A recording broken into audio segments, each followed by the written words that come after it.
A single dad, just trying to get home after a long shift, finds his powerful boss stranded in a raging snowstorm. She's angry, humiliated, and desperate. And when every hotel shuts its doors, he does the unthinkable. He takes her into his modest home. At first, it's awkward, an ice-cold executive stuck in the warmth of an ordinary family's kitchen. But by morning, everything changes. She makes him an offer that could transform his life, and the lives of everyone in his struggling town. An offer so bold, it could either save them or destroy them. And just as hope begins to rise, a child's whispered secret shatters the room. Now one father, one furious boss, and one small community are thrown into a battle against lies, power, and the past itself. Betrayals will surface, loyalties will be tested, and nothing will ever be the same again. But in a world where the truth cuts deepest, will this shocking offer be the key to redemption or the spark that tears everything apart? Before we get into the story, comment below where in the world you are watching from today. The glass doors of Brandt Industries headquarters swung open with a violent thrust as Olivia Brandt stormed into the bitter December night. Her designer heels clicked against the frozen concrete, each step punctuated by her ragged breath forming clouds in the frigid air. The viral video playing on her phone continued to mock her, security guards roughly escorting Rosa, a longtime employee, from the building while onlookers recorded everything. "Complete lies," Olivia muttered, jamming her phone into her coat pocket. The comments section had been brutal. "Ice Queen strikes again," and "Heartless corporate America," among the kinder ones. She'd built this company from nothing, sacrificed everything for it, and now social media was painting her as some sort of villain. Fat snowflakes began to fall, dusting her dark hair and expensive wool coat. Olivia pulled out her phone again, fingers trembling from both cold and anger as she checked her ride-sharing app. The notification made her groan. "No drivers available in your area due to severe weather conditions." The wind picked up, driving the snow sideways. Olivia hugged herself, scanning the nearly empty parking lot. Her regular town car service had canceled hours ago, citing the incoming blizzard. She'd stayed late dealing with the PR crisis, assuming she'd find a way home. Now the lot was almost deserted, save for a few scattered vehicles and the maintenance bay where a single light still burned. Inside the maintenance bay, Ben Carter wiped his greasy hands on a shop rag, bone-tired after pulling a double shift. The building's ancient heating system had chosen the worst possible time to act up, and he couldn't leave until he'd coaxed it back to life. Through the bay's frosted windows, he noticed a familiar figure pacing near the main entrance. "Ms. Brandt," he muttered to himself, checking his watch. It was well past 9, and the weather was deteriorating rapidly. He'd seen the viral video earlier, everyone had. The maintenance staff's group chat had blown up with speculation about Rosa's sudden departure. Ben hesitated. He wasn't looking to get involved in corporate drama, and Brandt's reputation for being difficult was well earned. But his conscience, shaped by years of military service and his late wife's gentle influence, wouldn't let him leave anyone stranded in a blizzard. Olivia's phone battery dipped into the red zone as she tried yet another car service. Nothing. The snow was falling harder now, accumulating quickly on the ground. Her thin designer shoes were already soaked through, her feet going numb. She heard footsteps crunching in the snow behind her and turned to see a tall man approaching, one of the maintenance staff, wearing a worn work jacket with Ben embroidered on the chest. She recognized him vaguely from passing encounters in the hallways, though they'd never spoken. "Ms. Brandt?" His voice was steady, professional. "Are you waiting for a ride?" "I'm fine," she said automatically, the words clipped. "Just waiting for my car service." Ben glanced at the thickening snow, then back at her inappropriate footwear. "Ma'am, with respect, nobody's coming in this weather. The roads are getting dangerous." He paused, clearly wrestling with himself before adding, "I'm headed out now. I could give you a ride home." Olivia stared at him, pride warring with practicality. The maintenance man's expression was carefully neutral, no hint of judgment or agenda, just a simple offer of help. "I don't make a habit of accepting rides from strangers," she said stiffly. "No ma'am, I expect you don't." A ghost of a smile crossed his face. "But I've worked in your building for 3 years, have a clean driving record, and my truck has good snow tires. Your choice." But that storm's not getting any better. As if to emphasize his point, a fierce gust of wind whipped between them, causing Olivia to stumble slightly in her heels. She caught herself, cheeks flushing with embarrassment. The last thing she wanted was to accept help from an employee, especially today of all days. But her feet were blocks of ice, her phone was dying, and the snow was falling so thick now she could barely see the streetlights. Ben waited patiently, neither pushing nor retreating. There was something solid about him, Olivia realized, like a rock in a storm. "I live in Riverside Heights," she said finally, the words coming out more sharply than intended. "It's not exactly on the way to wherever you live." "No, ma'am, it's not," Ben agreed simply. "But I've got 4-wheel drive, and I'd rather see you get home safe than wonder if you did." Olivia looked at him for a long moment, searching for any hint of insincerity or ulterior motive. She found none. Just steady brown eyes and an expression of mild concern. "Very well," she said, trying to maintain some dignity despite her chattering teeth. "I would appreciate a ride home, Mr. Carter." Ben Carter. He gestured toward the maintenance bay. "My truck's this way, if you'll follow me." The snowstorm intensified as Ben Carter's old pickup truck idled in the Brandt Industries parking lot. Through the thickening snow, he watched his unexpected passenger argue into her phone, her free hand making sharp gestures that matched her rising frustration. Even through the closed window, he could hear snippets of her heated conversation. Olivia Brandt yanked open the passenger door, bringing with her a blast of frigid air. "This is completely unacceptable," she snapped into her phone. "I don't care about the weather conditions.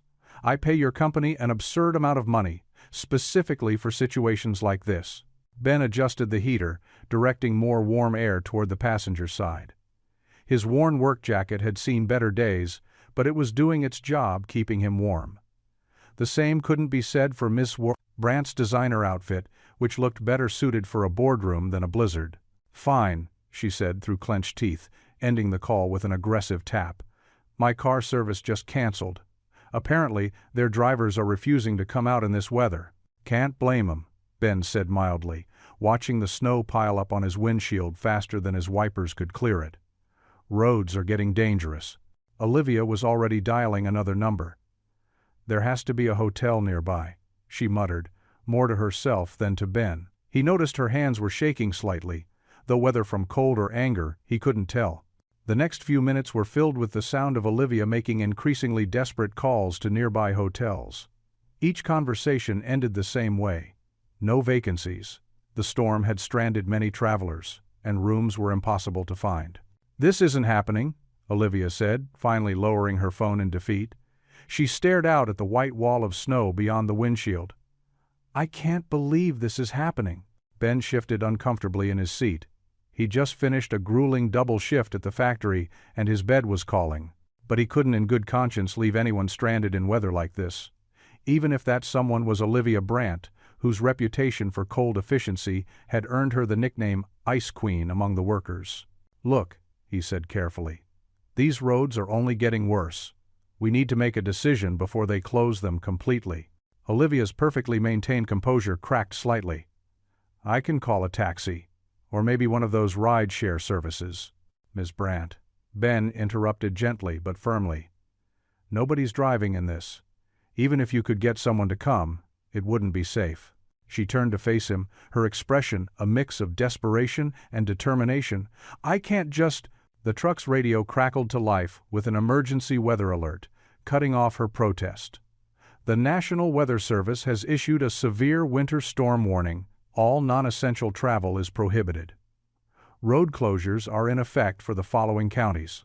Ben waited for the announcement to finish before speaking. "My place is about 15 minutes from here. In normal weather. It'll take longer in this mess, but it's our best option right now."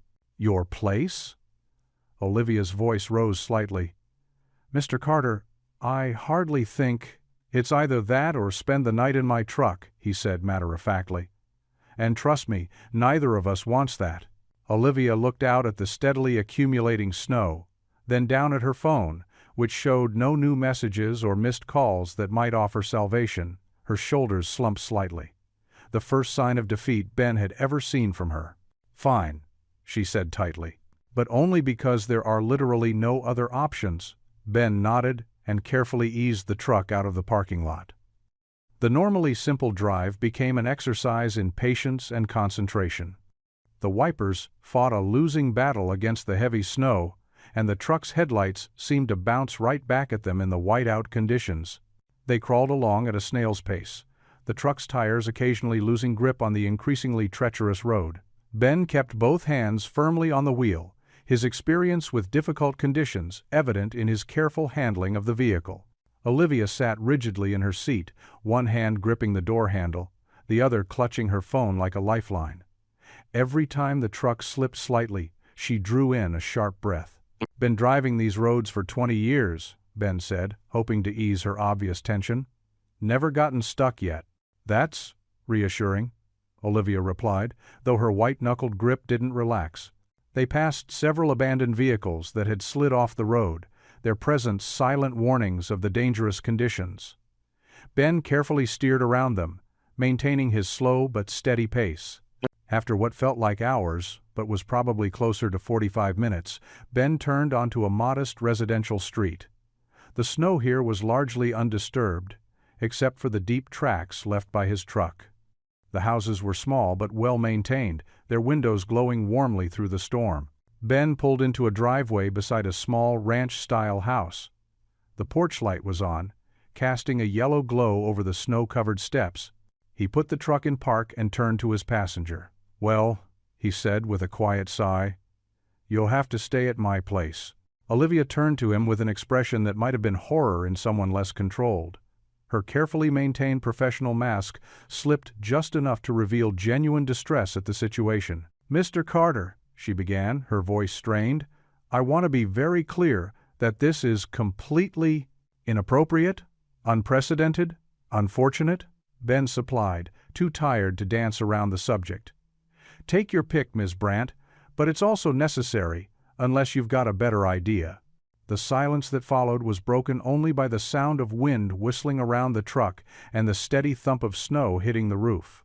Finally, Olivia gave a single, sharp nod, her expression suggesting she was agreeing to something far more unpleasant than simple shelter from a storm. The headlights of Ben's truck cut through the swirling snow as he pulled into the driveway of his modest two-story home. Warm light spilled from the windows, a beacon in the stormy night. Olivia sat rigid in the passenger seat, her designer suit a stark contrast to the weathered interior of the old pickup. "Home, sweet home," Ben said quietly, killing the engine.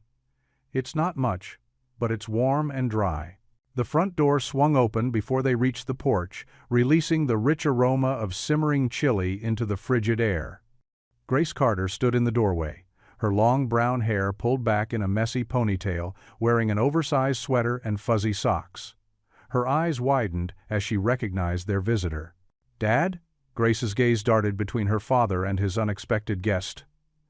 "Miss Brandt?" "The roads are dangerous, sweetie," Ben explained, stamping snow from his boots. "Miss Brandt's car service canceled and all the hotels are full. She'll be staying with us tonight."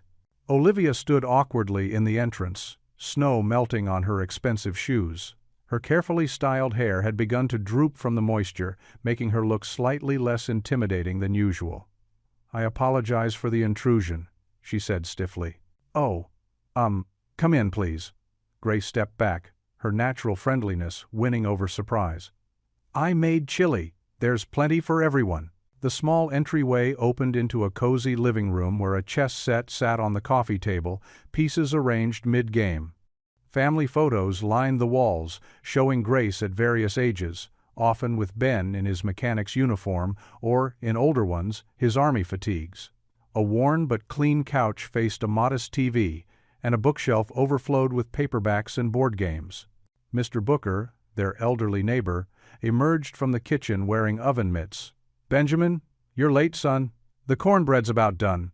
And he stopped short at the sight of Olivia. "Well, bless my soul. Mr. Booker's been keeping me company," Grace explained. "He brought over his famous cornbread recipe." Ben gestured toward the kitchen. "Miss Brant, please make yourself comfortable. Let me get you something warm to drink." Olivia's shoulders remained tense as she perched on the edge of a kitchen chair, looking out of place in her tailored suit. The kitchen was small but tidy, with cheerful yellow curtains and drawings magneted to the refrigerator. A pot of chili bubbled contentedly on the stove, filling the air with the smell of home cooking. "You must be freezing," Grace said, noticing Olivia's slight shiver. She disappeared down the hallway and returned with a thick, olive-green parka. "Here, this is Dad's old army coat. It's super warm." "I couldn't possibly," Olivia began, but Mr. Booker was already helping her slip it on, his weathered hands gentle. "Nonsense," the old man said kindly. "Can't have you catching your death in this weather." The coat engulfed Olivia's slender frame, its well-worn fabric a stark contrast to her elegant attire. But as the warmth seeped in, her rigid posture softened slightly. Ben ladled chili into mismatched bowls, while Grace cut thick slices of golden cornbread. The kitchen was quiet, except for the storm rattling the windows and the clink of spoons against ceramic. "This is very good," Olivia said, after her first tentative bite, surprise evident in her voice. Grace beamed. "Thanks, it's Mom's recipe. Dad taught me how to make it." Her smile dimmed slightly at the mention of her mother, but she quickly brightened again. "So, Miss Brant, do you play chess?" "I used to, in college." Olivia glanced at the board in the living room. "Grace is our local chess champion," Mr. Booker said proudly. "Won the state youth tournament last spring." "Really?" Something in Olivia's expression shifted, showing genuine interest for the first time that evening. "I'm okay," Grace said modestly, but her eyes sparkled with challenge. "Want to play? I promise to go easy on you." Ben watched his daughter work her magic, the same way she did with everyone who crossed their threshold. Grace had her mother's gift for making people feel welcome, for finding the human connection hidden beneath any facade. "I haven't played in years," Olivia protested, but her fingers were already playing with the edge of Ben's parka, a thoughtful look crossing her face. "Perfect time to start again," Grace said, standing up. "Besides, you're stuck here until the storm passes. Might as well have some fun, right?" To everyone's surprise, including perhaps her own, Olivia's lips curved into a small but genuine smile. "Well, when you put it that way." She stood, still wrapped in the army coat that made her look softer, more approachable. "But don't expect me to go easy on you just because this is your house." "Wouldn't dream of it," Grace replied with a grin, already heading for the chessboard. The aroma of homemade chili filled the small kitchen as Grace ladled steaming portions into mismatched bowls. Olivia perched awkwardly at the worn kitchen table, Ben's army parka still draped over her shoulders. The familiar corporate mask she wore daily had begun to crack, replaced by something more uncertain. A gentle knock at the door made them all turn. "Must be Mr. Booker," Grace said cheerfully, already heading to answer it. "He always knows when Dad makes chili." The door opened to reveal an elderly man with kind eyes and weather-worn features, snow dusting his shoulders. A harmonica peeked from his coat pocket. "Evening, folks. Thought I smelled some of Ben's famous five-alarm chili." His gaze fell on Olivia, but instead of the usual intimidated reaction she typically received, he simply smiled. "Well now, looks like we've got ourselves a guest for supper. Mr. Booker, this is Ms. Brant," Ben began formally, but the old man waved him off. "Just Olivia tonight," Mr. Booker said warmly, pulling up a chair.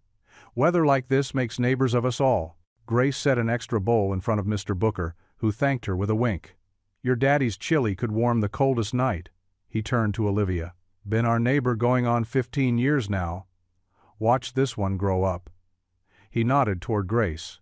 Olivia shifted in her chair, unused to such casual conversation. "The chili smells wonderful," she offered tentatively. "Wait till you taste it," Mr. Booker chuckled. "Ben learned this recipe during his army days. Could feed a whole platoon with one pot." Ben ducked his head modestly. "It's just beans and basics, Mr. Booker." "Sometimes the basics are all we need," the old man replied, his eyes twinkling. He pulled out his harmonica, giving it a quick polish with his sleeve. "How about some dinner music?" Grace clapped her hands. "Yes, please." The usual? Mr. Booker lifted the harmonica to his lips and began to play, "You Are My Sunshine." The simple melody filled the kitchen, somehow making the small space feel larger, warmer. Olivia watched as Grace swayed slightly in her chair, singing along softly. Ben's face held a gentle smile as he served thick slices of cornbread. The music wrapped around them like a comfortable blanket, and Olivia felt something tight in her chest begin to loosen. Here, in this humble kitchen with its chipped mugs and faded curtains, the viral video and corporate crisis seemed far away. Mr. Booker's harmonica sang of simpler things: friendship, warmth, shelter from the storm. When the song ended, they all applauded, and Mr. Booker gave a theatrical bow from his chair. "Now that's what I call a proper welcome," he said, picking up his spoon. "Nothing better than good food and good company on a night like this." They ate in comfortable silence for a few moments, the only sounds the clink of spoons and the howl of wind outside. Olivia took a careful bite of the chili and was surprised by its rich, complex flavor.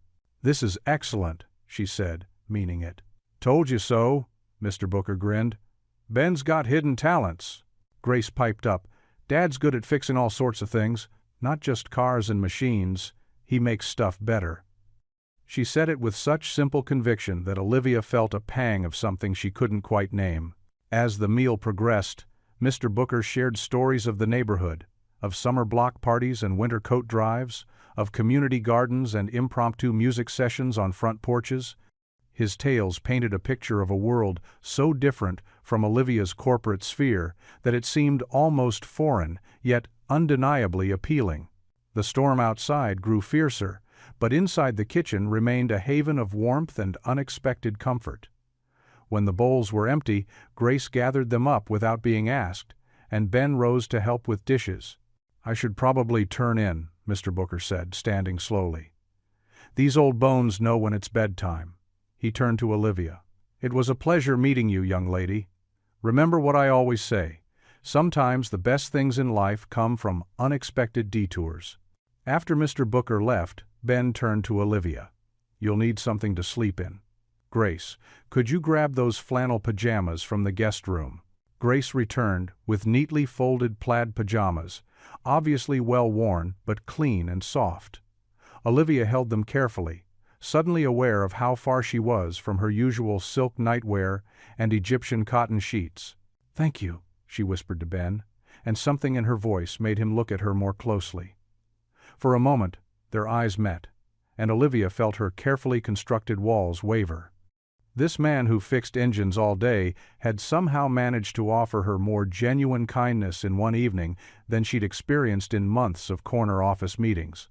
The flannel was warm in her hands, a tangible reminder of where she was, not in her sterile penthouse apartment, but in a real home where real people lived and loved and played harmonicas over chilly dinner. For just a moment, Olivia Brandt wasn't a CEO or a crisis manager or an ice queen. She was simply a stranger being shown kindness on a snowy night. "The bathroom's just down the hall," Ben said quietly. "Grace left out a fresh toothbrush for you too." Olivia nodded, not trusting her voice. The simple thoughtfulness of it all threatened to undo years of careful composure. She clutched the flannel pajamas closer and headed down the hallway, leaving behind the soft murmur of father and daughter, clearing up the kitchen together. The house had settled into midnight quiet. Grace and Mr. Booker had long since retired, leaving only the soft tick of the kitchen clock and the whisper of falling snow outside. Ben couldn't sleep, his mind too full of the strange evening's events. He padded down to the kitchen in his sock feet, thinking a cup of chamomile tea might help. The kitchen was dark, except for the blue-white glow of snow through the window. Ben filled the kettle and set it on the stove, then remembered he'd stored some extra tea bags in the workroom off the kitchen. It was really more of a mudroom that doubled as his home repair space, with a sturdy workbench along one wall. As he reached for the light switch, his foot knocked against something soft. Ben frowned and flipped on the light. There, partially hidden under the workbench, was a backpack. It was simple and worn, made of faded blue canvas, with a small tear in one corner that had been carefully mended. "That's Rose's," he murmured to himself, recognition dawning. He'd seen her carrying it countless times at work, usually slung over one shoulder as she moved efficiently through the office with her cleaning cart. She must have forgotten it during her last shift, the same shift that had ended in that viral video of security escorting her out. Ben picked up the backpack. It wasn't heavy, but he could feel there were items inside. Probably her lunch container, and maybe a change of clothes. She'd need these things. He checked his watch. 12:47 a.m. Too late to call, but he could at least let her know he had it. The kettle began to whistle, and Ben hurried to silence it before it woke anyone. As he waited for his tea to steep, he pulled out his phone and composed a quick text to Rosa. "Found your backpack at work? It's safe at my house. Can drop it off tomorrow, or you can pick up whenever works for you." To his surprise, his phone buzzed almost immediately with a response. "Is it okay if I come get it now? Very important papers inside." Ben glanced out the window at the swirling snow. The storm had intensified, painting the world in thick white brushstrokes. He typed back, "Are you sure? Weather's bad, please," came the reply. "Only 15 minutes walk from my apartment." Ben sighed, knowing he couldn't refuse. "Okay, 1240, 2 Maple Street. Be careful." While he waited, Ben settled at the kitchen table with his tea, the backpack placed carefully on a chair beside him. The house creaked and settled around him, and somewhere upstairs he heard Grace turn over in her sleep. The clock ticked steadily onward. 1, 5, 1, 12, 1, 20. Finally, a soft knock at the door. Ben opened it to find Rosa standing there, snow dusted across her dark hair and shoulders. But she wasn't alone. Holding tightly to her hand was her young son, Nico, his small face half buried in a too-big scarf. "I'm sorry," Rosa said quickly, her breath forming clouds in the cold air. "I couldn't leave him alone, and our neighbor who usually watches him is away." "Of course, come in, both of you." Ben stepped back, gesturing them inside. "You must be freezing." As they stepped into the warm kitchen, movement on the stairs drew Ben's attention. Olivia stood there in his borrowed flannel pajamas, likely drawn downstairs by the sound of voices. When she saw Rosa, she froze, one hand gripping the banister. The temperature in the room seemed to drop 10 degrees as the two women locked eyes. Rosa's spine straightened, her chin lifting slightly. Nico pressed closer to his mother's side, dark eyes darting between the adults, with the preternatural awareness of children who have learned to read a room. The moment stretched, taut as a wire, ready to either break or sing. The living room crackled with tension as Rosa stood in the doorway, snow melting on her shoulders. Her 8-year-old son Nico pressed close to her side, dark eyes wide as they took in the unfamiliar surroundings. Ben held Rosa's backpack awkwardly, caught between his unexpected houseguest and the woman who'd forgotten her belongings at the rec center. "Ms. Brandt." Rosa's voice was perfectly controlled, professional, but her spine stiffened. "I didn't expect to find you here." Olivia had unconsciously drawn herself up to her full height, despite wearing borrowed flannel pajamas that made her look far less intimidating than her usual designer suits. "Mrs. Alvarez." She cleared her throat. "I was stranded by the storm." The silence that followed felt thick enough to cut with a knife. Ben glanced between them, sensing layers of unspoken history in their careful words and rigid postures. "Here's your backpack," he said quickly, stepping forward. "I found it under the workbench at the center. I figured you'd need it for work tomorrow." Rosa's fingers tightened on the strap as she took it. "Thank you, Mr. Carter. You didn't have to trouble yourself so late." "It's no trouble," Ben assured her. "And please, it's just Ben." Grace appeared in the kitchen doorway, already moving to help. "Would you like some hot cocoa? We have plenty." She smiled warmly at Nico. "It's the perfect night for it." Nico looked up at his mother hopefully. Rosa hesitated, clearly wanting to leave but not wanting to disappoint her son. "Just for a few minutes," she conceded softly. "Thank you." Grace led Nico to the kitchen, chattering about marshmallows and whipped cream. The adults remained in the living room, the atmosphere still tense. "Rosa," Olivia began, her voice unusually uncertain. "About today's incident at headquarters." "I was doing my job," Rosa cut in, her accent becoming more pronounced with emotion. "The same job I've done for 3 years, until your new security decided I didn't belong there. There were new protocols put in place? Protocols that assume someone like me must be suspicious?" Rosa's dark eyes flashed. "I have clearance, I have badges, but suddenly I'm treated like an intruder?" Ben watched Olivia's face cycle through several expressions. Defensiveness, discomfort, and finally something that looked almost like shame. "The implementation was poorly handled," she admitted. "Poorly handled?" Rosa gave a short, bitter laugh. "The video of me being escorted out like a criminal has over 1 million views. My son's classmates have seen it. Their parents have seen it." From the kitchen came the cheerful sound of Grace showing Nico how to make the perfect hot chocolate. The domestic warmth of it stood in sharp contrast to the cold current running between the two women. "I will make this right," Olivia said, her voice low and intense. "There will be a formal apology and—" "I don't want apologies," Rosa interrupted. "I want dignity. I want to do my job without being humiliated. I want my son to see his mother treated with respect."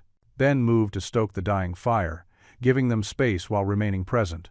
The flames caught new life, casting warm light across the worn furniture and family photos that made his modest home so different from the sleek corporate environment where this conflict had begun.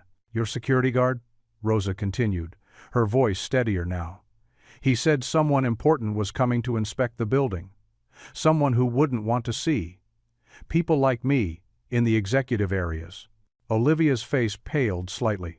Who said that?" Before Rosa could answer, Grace and Nico returned with steaming mugs of cocoa. Nico's face lit up as he carefully carried his cup, topped with a tower of mini marshmallows. "Look, Mommy!" Grace made a smiley face with the cream. The tension in Rosa's shoulders eased slightly as she smiled at her son. "That's wonderful, mi amor. What do we say to Grace?" "Thank you," Nico beamed at Grace, who ruffled his hair affectionately. "You're welcome, buddy. Sometimes when things feel scary or uncomfortable, hot chocolate helps make it better." Olivia watched this exchange with an odd expression, as if seeing something familiar in a completely new light. She opened her mouth to speak again, but was cut off by the sudden sweep of headlights through the front windows. The crunch of tires on snow grew louder as a large black SUV pulled into Ben's driveway. Rosa instinctively drew Nico closer to her side. The boy's cup trembled slightly, spilling a drop of cocoa onto the carpet. "I know that vehicle," Olivia said quietly, moving to the window. Her face hardened as she recognized the driver stepping out into the swirling snow. Sterling Voss." Sterling Voss swept into Ben's modest living room like a winter wind, his cashmere coat dusted with snow, his silver hair perfectly coiffed despite the storm. His presence seemed to shrink the already small space, making the worn furniture and family photos appear even more humble. "Olivia," he said, his voice carrying the smooth authority of someone used to being heard. "I've been trying to reach you. When you didn't answer, I tracked your phone." He paused. Taking in the scene before him, the CEO of his company in flannel pajamas, a maintenance worker, and a cleaning woman with her child, all gathered in what he clearly considered beneath his station. Rosa's fingers tightened on Nico's shoulders. The boy pressed closer to his mother, half hiding behind her worn jacket. The room felt thick with unspoken words and old hurts. "Sterling," Olivia said, straightening her spine despite her borrowed clothes. The storm forced a detour. Ben was kind enough to offer shelter. Sterling's eyes swept past Ben, as if he were furniture, fixing instead on Rosa. Something flickered across his face. Recognition, quickly masked by practiced indifference. "I see you're having quite the gathering." "I just came for my backpack," Rosa said, her voice steady but quiet. "We'll be going now." "In this weather?" Grace piped up from where she sat, cross-legged by the chess set. "But it's terrible out there." "Grace," Ben warned softly, seeing the tension in the room. Sterling stepped closer to Olivia, lowering his voice, though everyone could still hear. "We need to discuss damage control for that video. The board is concerned about optics." "The optics?" Rosa's voice cut through the pretense. "You mean the truth? How your security dragged me out when I tried to deliver proof of—" "Miss Alvarez," Sterling interrupted smoothly. "Whatever complaints you may have can be handled through proper channels. during business hours. Nico looked between the adults, his young face troubled. Mr. Booker, who had been silent in his corner armchair, began quietly humming Amazing Grace, his presence a gentle reminder of dignity. "There's hot chocolate," Grace offered again, trying to break the tension. "Mom's recipe. She always said chocolate makes everything better." Ben moved to the kitchen, grateful for his daughter's instincts. "Grace is right. Nobody should be out in this storm. We have plenty of space and supplies." Sterling's face hardened. "Olivia, we really must discuss." "Not now, Sterling," Olivia cut in, and something in her voice had changed. She looked at Rosa, really looked at her, perhaps for the first time. "Rosa, Grace is right. The roads are dangerous. You and Nico are welcome to stay." Rosa hesitated, her pride warring with practicality. Nico tugged at her sleeve, whispering, "Mama, I'm tired." Sterling's phone buzzed. He checked it, frowning. "This is unacceptable. Olivia, you cannot." "Cannot what?" Rosa challenged quietly. "Show basic human kindness? See me as more than just someone to silence?" The word silence hung in the air like frost. Sterling's jaw tightened. "I don't know what you're implying, but I won't stand here and—" "Then don't," Ben said simply. "The storm's getting worse.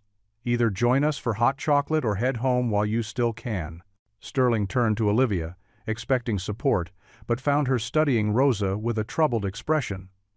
The room fell quiet, except for the wind howling outside, and Mr. Booker's soft humming. Nico had been watching Sterling intently, his dark eyes moving between the man's expensive coat and his mother's worn jacket.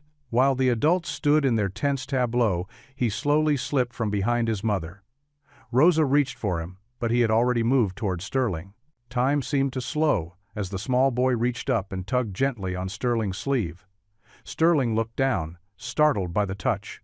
Nico's face was solemn, holding all the brutal honesty of childhood as he whispered words that shattered the careful walls of adult pretense. "Mommy says you're my daddy." The room froze. Sterling's face drained of color. Rosa's gasp seemed to pull all the air from the space. The hot chocolate mugs in Ben's hands clinked softly against each other, the only sound besides the howling wind. Sterling Voss swept into Ben's modest living room like a winter wind, his cashmere coat dusted with snow, his silver hair perfectly coiffed despite the storm. His presence seemed to shrink the room, making the worn furniture and family photos feel smaller somehow. "Olivia, this is highly irregular," Sterling said, his cultured voice carrying a note of command. "I've been trying to reach you." Before Olivia could respond, little Nico slipped from his mother's grip and moved toward Sterling. Rosa reached for him, but too late.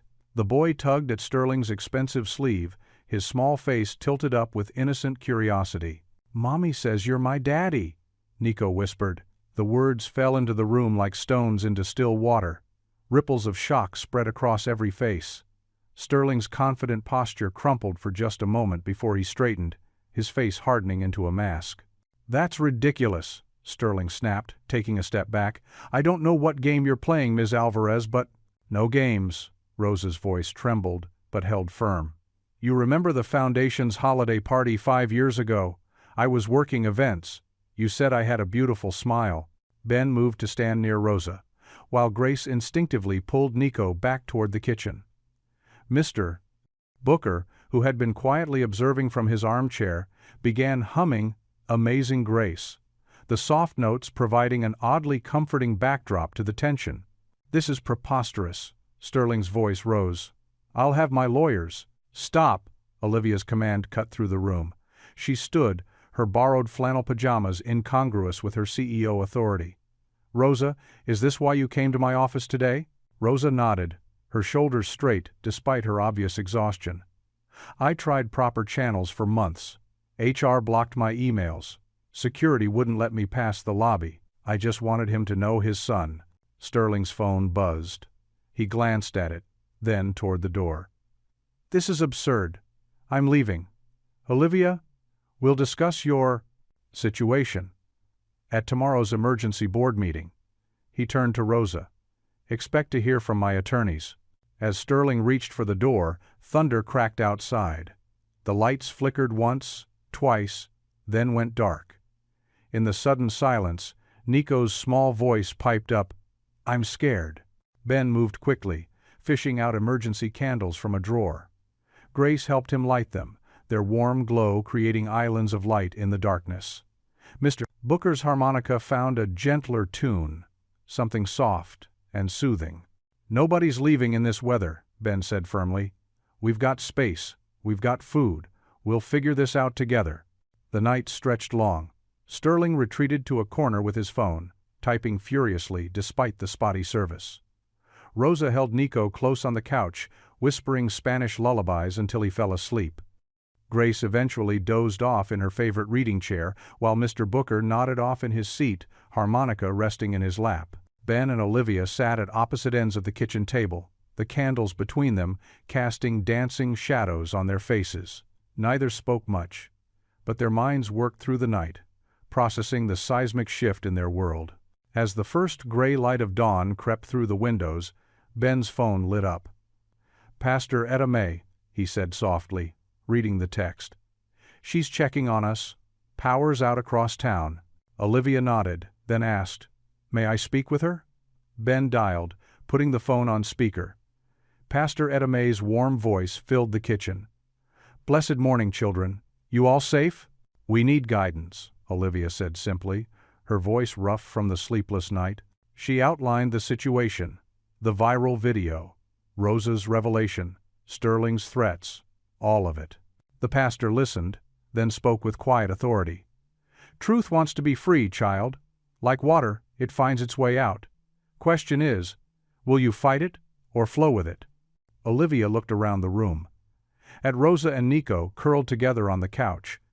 At Sterling finally asleep in an uncomfortable chair, his phone dark in his lap. At Ben, steady and patient across the table. "I've been wrong," she said slowly, "about so many things. The layoffs, the security protocols, the way we've treated our people." She paused, gathering strength. "But maybe we can make it right." The pastor hummed encouragingly. "Mercy's morning always follows truth's night, child. But you got to be brave enough to face the dawn." After the call ended, Olivia sat straight in her chair, despite her exhaustion. She looked at Ben with new clarity. "You mentioned the recreation center yesterday," she said. "The one that closed. Tell me more." Ben's eyes lit up slightly. It was the heart of this community. Veterans found purpose there, teaching kids sports and trades. Single parents had a safe place for after-school care. We had literacy programs, job training. His voice trailed off, the loss still evident in his tone. Olivia nodded, something taking shape in her mind. She stood, walked to where Rosa was just stirring awake, and knelt beside the couch. "I owe you an apology," she said softly. "Many apologies, but words aren't enough." She returned to the kitchen table, where Ben waited patiently. The morning light grew stronger, filling the room with possibility. Olivia took a deep breath. "I have an offer," she said. "I'll buy the recreation center, renovate it, reinstate Rosa, with full back pay and benefits." She paused, then continued.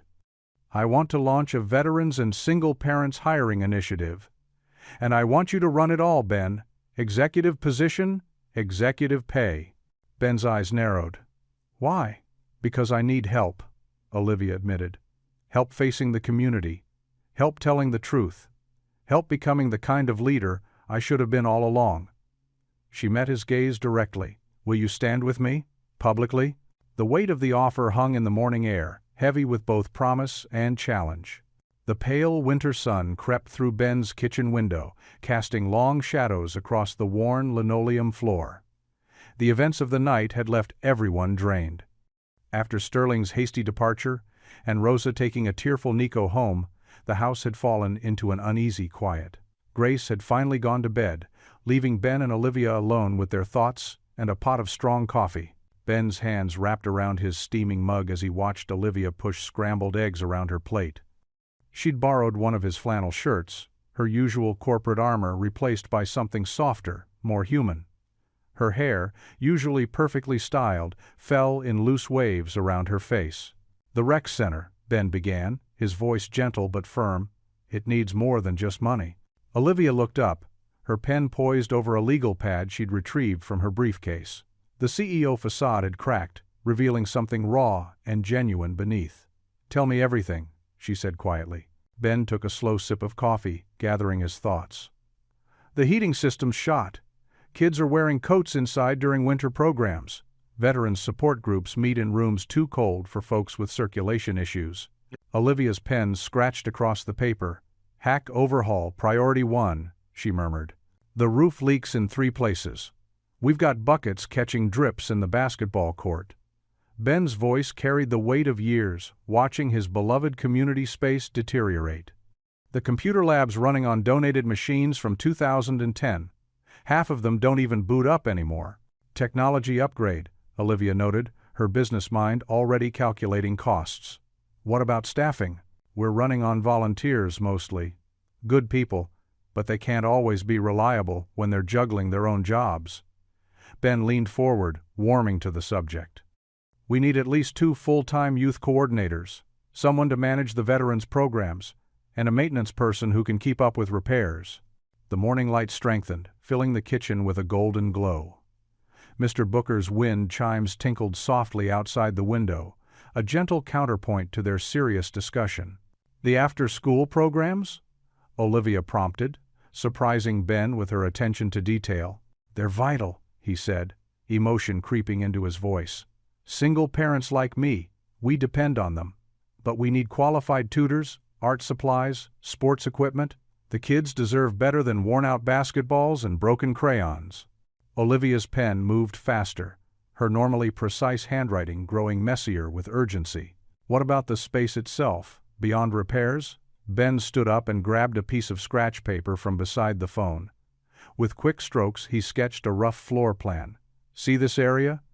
It could be converted into a proper childcare corner, so parents can attend job training or support groups without worrying about their kids." "Like Rosa," Olivia said softly, her face clouding with shame. "Like Rosa," Ben agreed, but his tone held no judgment. "And this space here? Perfect for a computer training lab. Veterans transitioning to civilian work, parents updating their skills. They need more than just old desktops and hope." The kitchen filled with the warm scent of coffee as Ben refilled their mugs. Olivia pushed her untouched eggs aside, focusing entirely on her notes. "The building has good bones," Ben continued, "but it needs someone who sees it as more than just a tax write-off or a PR opportunity."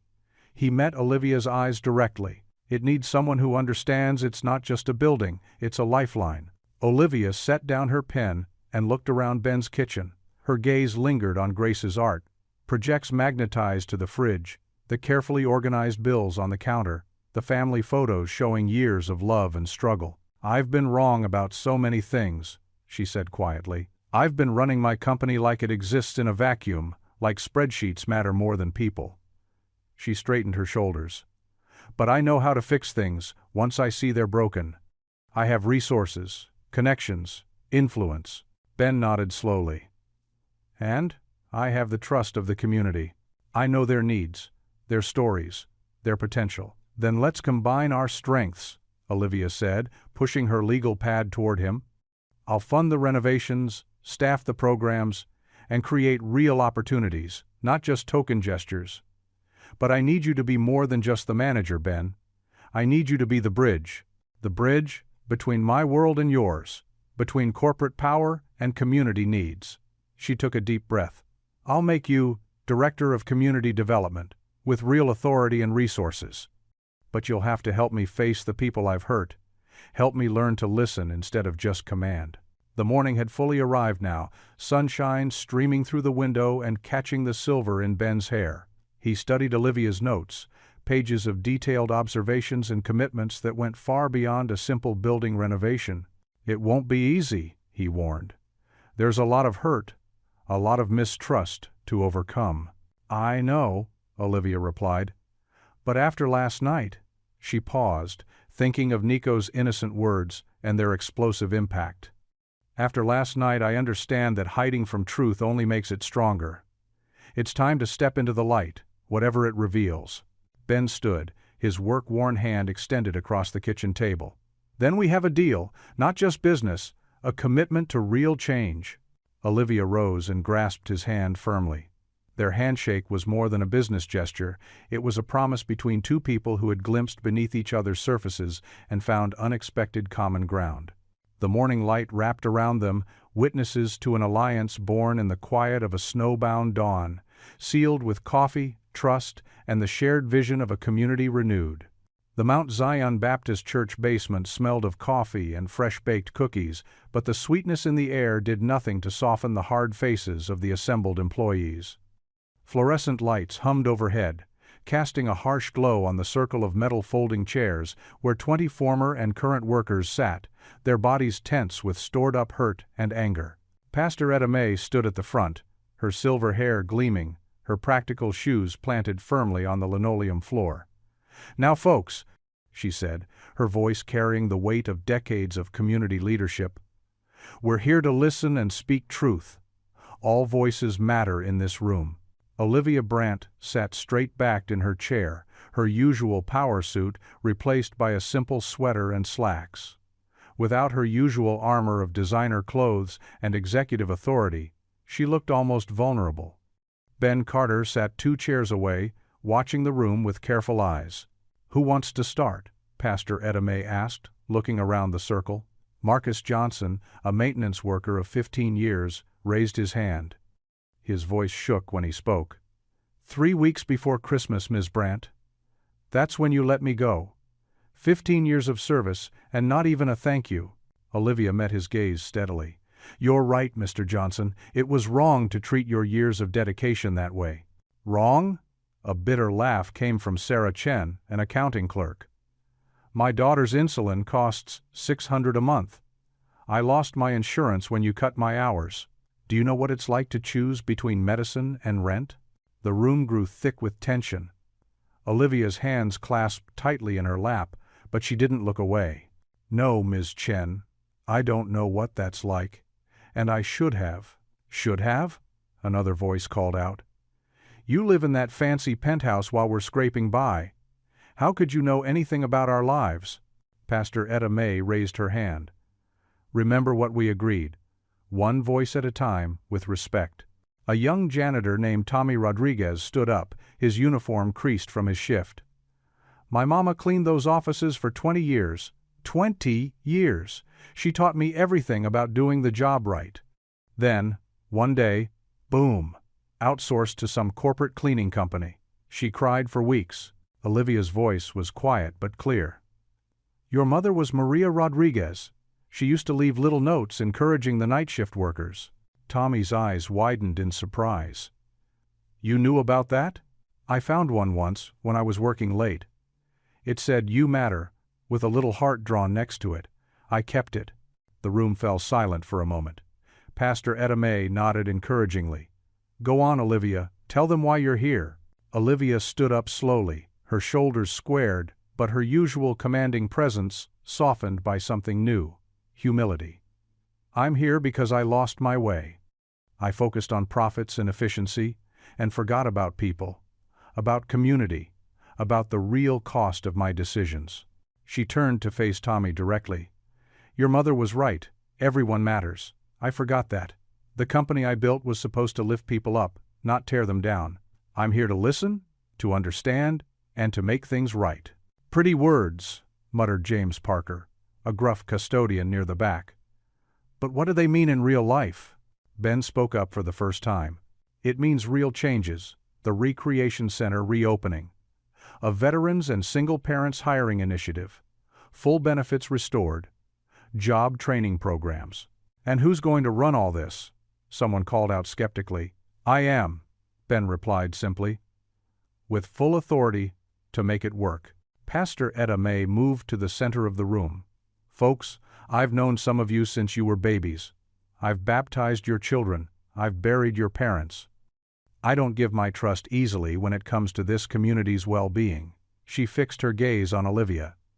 "But I believe we're seeing something real here." Sarah Chen raised her hand again, her voice softer now.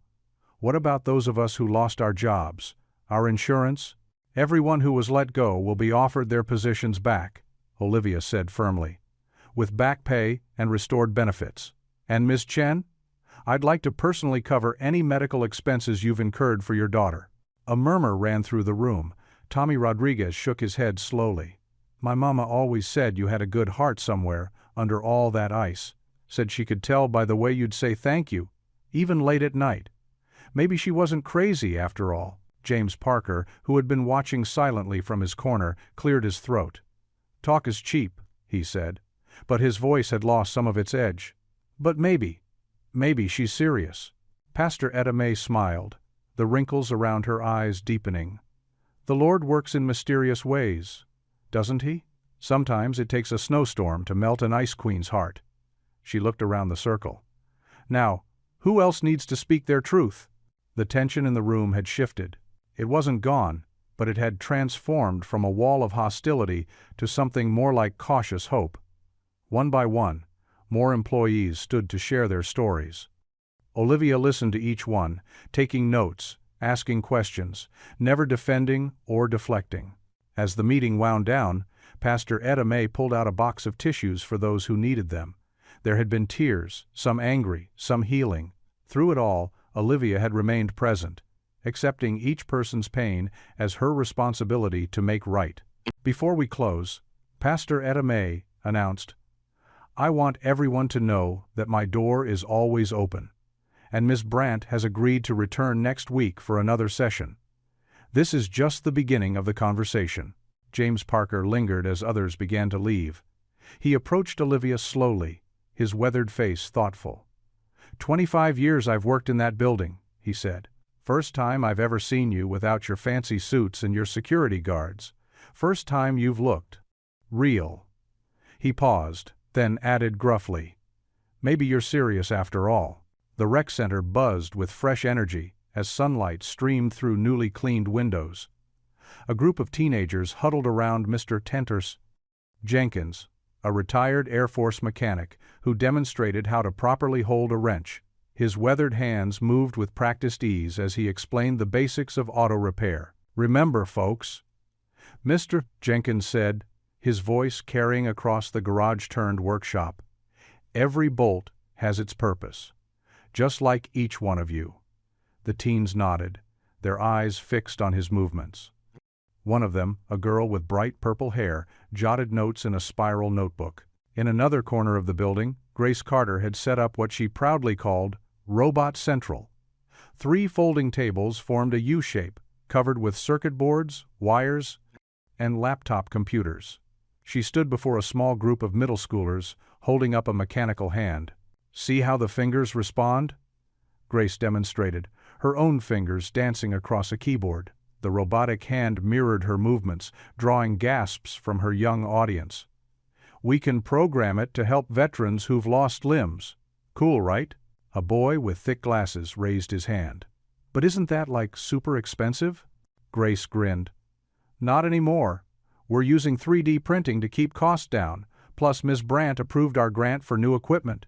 Down the hall, in what used to be a dusty storage closet, Rosa Alvarez sat at a desk, her fingers flying over a calculator. The small office wasn't fancy, just a desk, computer, and some filing cabinets, but she'd added touches that made it her own. A potted plant, a framed photo of Nico, and a nameplate that read, "Financial Coordinator." Rosa double-checked a column of numbers, satisfaction evident in her smile. She'd spent the morning processing payroll for the center's new staff, proper wages, with benefits. No more under-the-table payments or cut corners. Everything was transparent, just as it should be. "Mama?" Nico's voice carried from the doorway. He burst in, waving a piece of paper. "Look what I made in art class." Rosa pushed back from her desk. "Show me, mi amor." Nico held up his drawing proudly. He'd used every crayon in the box to create a picture of the rec center. But what caught Rosa's eye was the figure standing in front. A woman in blue business clothes, with long dark hair. "That's Miss Olivia," Nico explained. "She's fixing the center, see? I drew her smile bigger now because she's not angry anymore." Rosa touched the paper gently. "It's beautiful, Nico. Why don't we show her? I think she's meeting with your father about the new programs." Nico's face lit up. He darted into the hallway, nearly colliding with Ben, who was carrying a stack of training manuals. "Whoa there, buddy," Ben laughed, steadying himself. "What's the rush?" "Going to show Miss Olivia my drawing," Nico called over his shoulder, already halfway to the main office. Ben shook his head, smiling, and continued down the hall. He passed the computer lab where Mr. Proshens taught. Booker was teaching seniors how to use email, and the craft room where veterans were helping kids build birdhouses. Every space hummed with purpose. In the main office, Olivia sat at a simple desk, nothing like her elaborate setup at corporate headquarters. She'd swapped her designer suits for more practical business casual wear, though she still managed to look elegant. She was reviewing program proposals when Nico knocked on her open door. "Miss Olivia?" His voice was shy but eager. "I made something for you." Olivia looked up, her expression softening. "Come in, Nico. What have you got there?" Nico approached her desk, holding out his artwork with both hands. "It's you fixing the center. See all the colors? That's because it's happy now." Olivia accepted the drawing, studying it carefully. Her eyes lingered on the smiling stick figure version of herself, standing tall and proud in front of a rainbow-colored building filled with happy faces at every window. "This is wonderful, Nico," she said softly. "Would you mind if I hung it right here?" She pointed to the wall beside her desk. Nico bounced on his toes. "Really? You want to?" "Absolutely." Olivia reached for a pushpin. "This way, whenever I need to remember why we're doing all this, I can look at your picture." As she pinned the drawing to the wall, Rosa appeared in the doorway. She watched silently, remembering the cold corporate office where she'd once cleaned late at night, afraid to make eye contact with anyone. Now here was her son, chatting easily with the CEO who'd once seemed as distant as a statue. "Mama!" Nico spotted her. "Miss Olivia's going to keep my picture." "I see that, mijo." Rosa nodded to Olivia. "The payroll reports are ready for your review." "Thank you, Rosa." Olivia's tone was warm, respectful. "Would you mind walking me through them after lunch? I want to make sure we're meeting all our commitments to the staff." "Of course." Rosa smiled, taking Nico's hand. "Come on, mi amor. Time for lunch. You can tell me all about your art class while we eat." As they left, Olivia turned back to the drawing.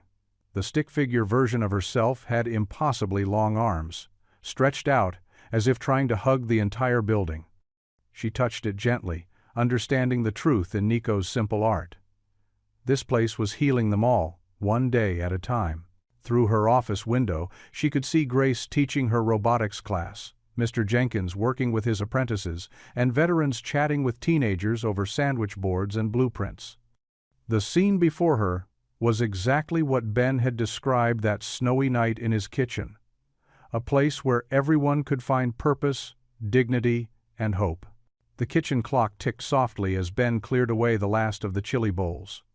Steam rose from 3 mugs of hot chocolate on the worn wooden table where Grace and Olivia sat hunched over a chessboard. The familiar scent of cinnamon and chocolate mingled with the lingering aroma of dinner. "Check," Grace announced with a grin, moving her knight into position. Her dark curls fell forward as she leaned over the board, eyes sparkling with concentration. Olivia studied the board, her usual sharp business demeanor softened by the casual sweater she'd borrowed. "You're getting better at this," she admitted, moving her king out of danger. "Been practicing?"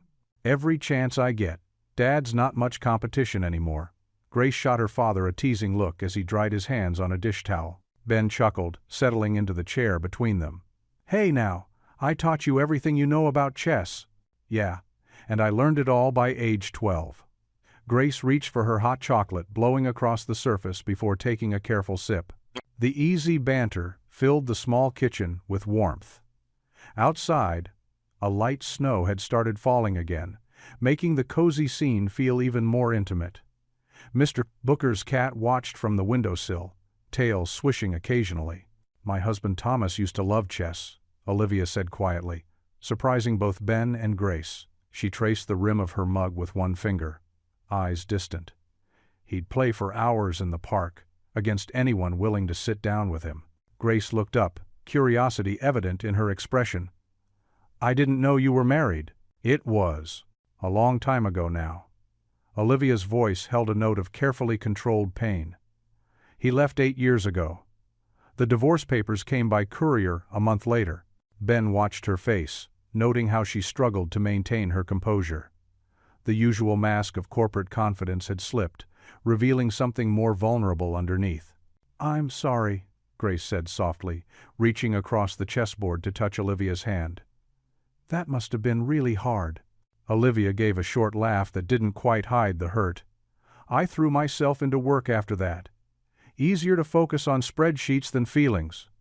The board loved it. Their ice queen, CEO, all business, no messy emotions to deal with. She moved a pawn absently. "I didn't realize how much of myself I'd walled off until the rec center," Ben suggested gently. She nodded, meeting his eyes briefly before looking away. "Until I saw how much damage those walls were doing. To the community. To people like Rosa." She swallowed hard. "I got so good at not feeling that I stopped seeing how others felt." Grace stood up quietly. "I should finish my homework. Thanks for the game, Miss Brandt." She squeezed her father's shoulder as she passed, a gesture of support that spoke volumes about their relationship. Silence settled over the kitchen after Grace left. Ben waited, sensing Olivia needed space to find her words. "Your daughter is remarkable," she said finally. "The way she connects with people, how naturally kind she is. You've done an amazing job raising her." "Can't take all the credit," Ben replied. "Sarah, my wife, she gave Grace that heart. I just try not to mess it up." He stood and walked to the counter where a framed photo sat. A woman with Grace's curls and bright smile looked back at them. Olivia accepted the photo when he handed it to her, studying it carefully. "She's beautiful. How long?" 6 years this spring." Ben's voice was gentle but steady. "Cancer. We had almost a year after the diagnosis, time to say everything that needed saying. Not that it made it easier." "Does it ever get easier?" Olivia asked, her question barely above a whisper. Ben settled back into his chair. "Different maybe, not easier. Some nights I still talk to her photo before bed. Tell her about Grace's day. Ask what she thinks about things." He gave a self-conscious shrug. "Probably sounds silly." "No," Olivia said firmly. "It sounds like love." The word hung in the air between them, honest and unadorned. Outside, the snow continued to fall, blanketing the world in quiet. The kitchen clock ticked steadily on, marking moments of shared understanding that needed no words. Olivia carefully set Sarah's photo back on the counter, her movements deliberate and respectful. When she returned to her seat, something had shifted in the atmosphere, as if by sharing their losses, they'd discovered a deeper kind of trust. Ben watched as she studied the chessboard again, noting how the harsh lines around her mouth had softened. The silence between them felt comfortable now, filled with the kind of peace that comes from being truly seen and understood. The game resumed quietly, pieces moving across the board in thoughtful patterns. But they were playing more than chess now. They were learning to navigate this new territory of mutual vulnerability and unexpected connection. The morning sun streamed through the rec center's freshly cleaned windows, casting warm squares of light across the polished gym floor. Folding tables lined the walls, each draped with colorful tablecloths and bearing signs for different companies and opportunities. The air hummed with excited chatter and the squeak of shoes on wood. Grace stood at her robotics demonstration table, carefully adjusting a prosthetic hand made of gleaming plastic and metal parts. Her team of young inventors clustered around her, their matching blue t-shirts bright against the crowd.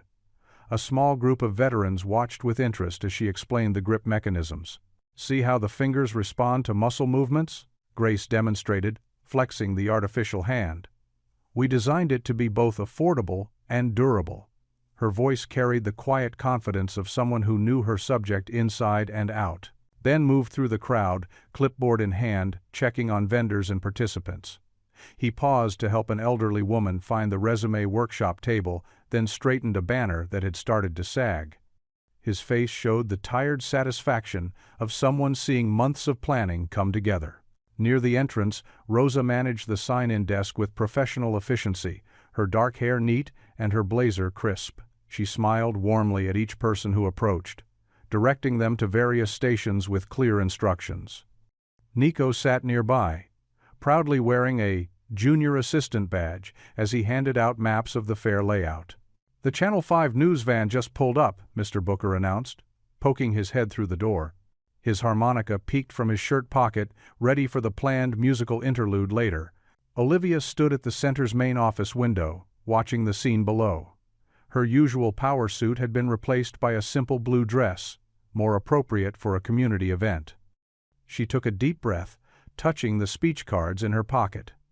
These were her notes for announcing the Community Equity Fund, but she'd barely glanced at them all morning. The camera crew set up near the robotics display, where a Vietnam veteran was now trying out one of Grace's prosthetic grips. His weathered face broke into a wide smile as he successfully picked up a small block. "This is incredible," he said, his voice thick with emotion. "And you kids designed this yourselves?" Grace nodded, her team beaming behind her. "We wanted to make something that could really help people." The cameras rolled as more success stories unfolded across the gym. A single mother received on-the-spot job training for a technical position. A teenager learned about apprenticeship programs from a master electrician. Mr. Booker's harmonica played soft background music, "You Are My Sunshine," floating above the buzz of conversation. Ben approached Olivia, his clipboard tucked under his arm. "Ready?" he asked quietly. She nodded, smoothing her dress. "I never thought I'd see this place so full of life again." "You helped make it happen," he reminded her. "Everyone's waiting to hear the announcement." They walked together to the small stage that had been set up at one end of the gym. The crowd gradually quieted as Olivia took her place at the microphone. Camera lights brightened, and she saw familiar faces looking up at her. Grace with her robotics team, Rosa and Nico, Pastor Etta May, veterans, parents, and job seekers. "6 weeks ago," Olivia began, her voice clear and steady, "I stood in this building when it was empty and cold. Today, I see it filled with warmth, purpose, and community." She paused, letting her gaze sweep across the room. "But what I see most of all is potential." She stepped away from the microphone, choosing instead to address the crowd directly. "Every person in this room has potential. Every child deserves a chance to invent, like Grace and her amazing team. Every veteran deserves support in building a new chapter of life. Every parent deserves the opportunity to provide for their family with dignity." The room had grown completely still, all eyes fixed on Olivia. Even the camera operators seemed caught up in the moment. "That's why today I'm announcing the creation of the Community Equity Fund." Her voice grew stronger with each word. "This permanent endowment will provide scholarships, support small business startups, and ensure this center remains a place of opportunity for generations to come." She pulled out an envelope from her pocket, "And I'm honored to announce our first scholarship recipient, Grace Carter, whose leadership in creating affordable prosthetics for veterans has shown us all what community innovation truly means." Grace's hand flew to her mouth in surprise as her robotics team erupted in cheers. Ben's eyes shone with pride as he watched his daughter make her way to the stage. The applause started slowly, then built to a thunderous standing ovation. People rose to their feet, some wiping tears, others smiling broadly. Mr. Booker's harmonica trilled a joyful note that soared above the clapping. Rosa lifted Nico onto her shoulders so he could see better, his small hands clapping enthusiastically. Pastor Etta May's rich voice called out, "Amen," from somewhere in the crowd. Olivia stood on the stage, watching the celebration unfold.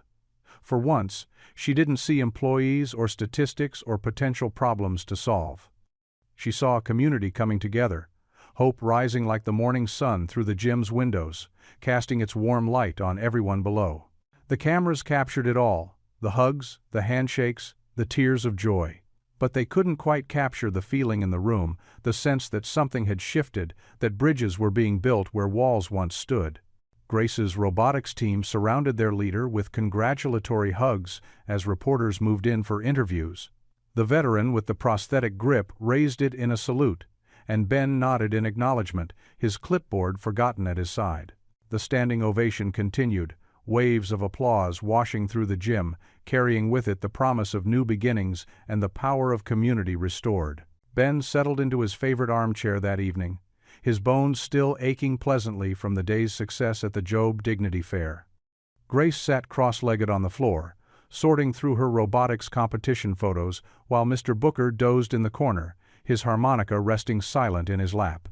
The TV droned softly in the background until a familiar name caught Ben's attention. He reached for the remote and turned up the volume. "Breaking news tonight," the anchor announced, her face grave.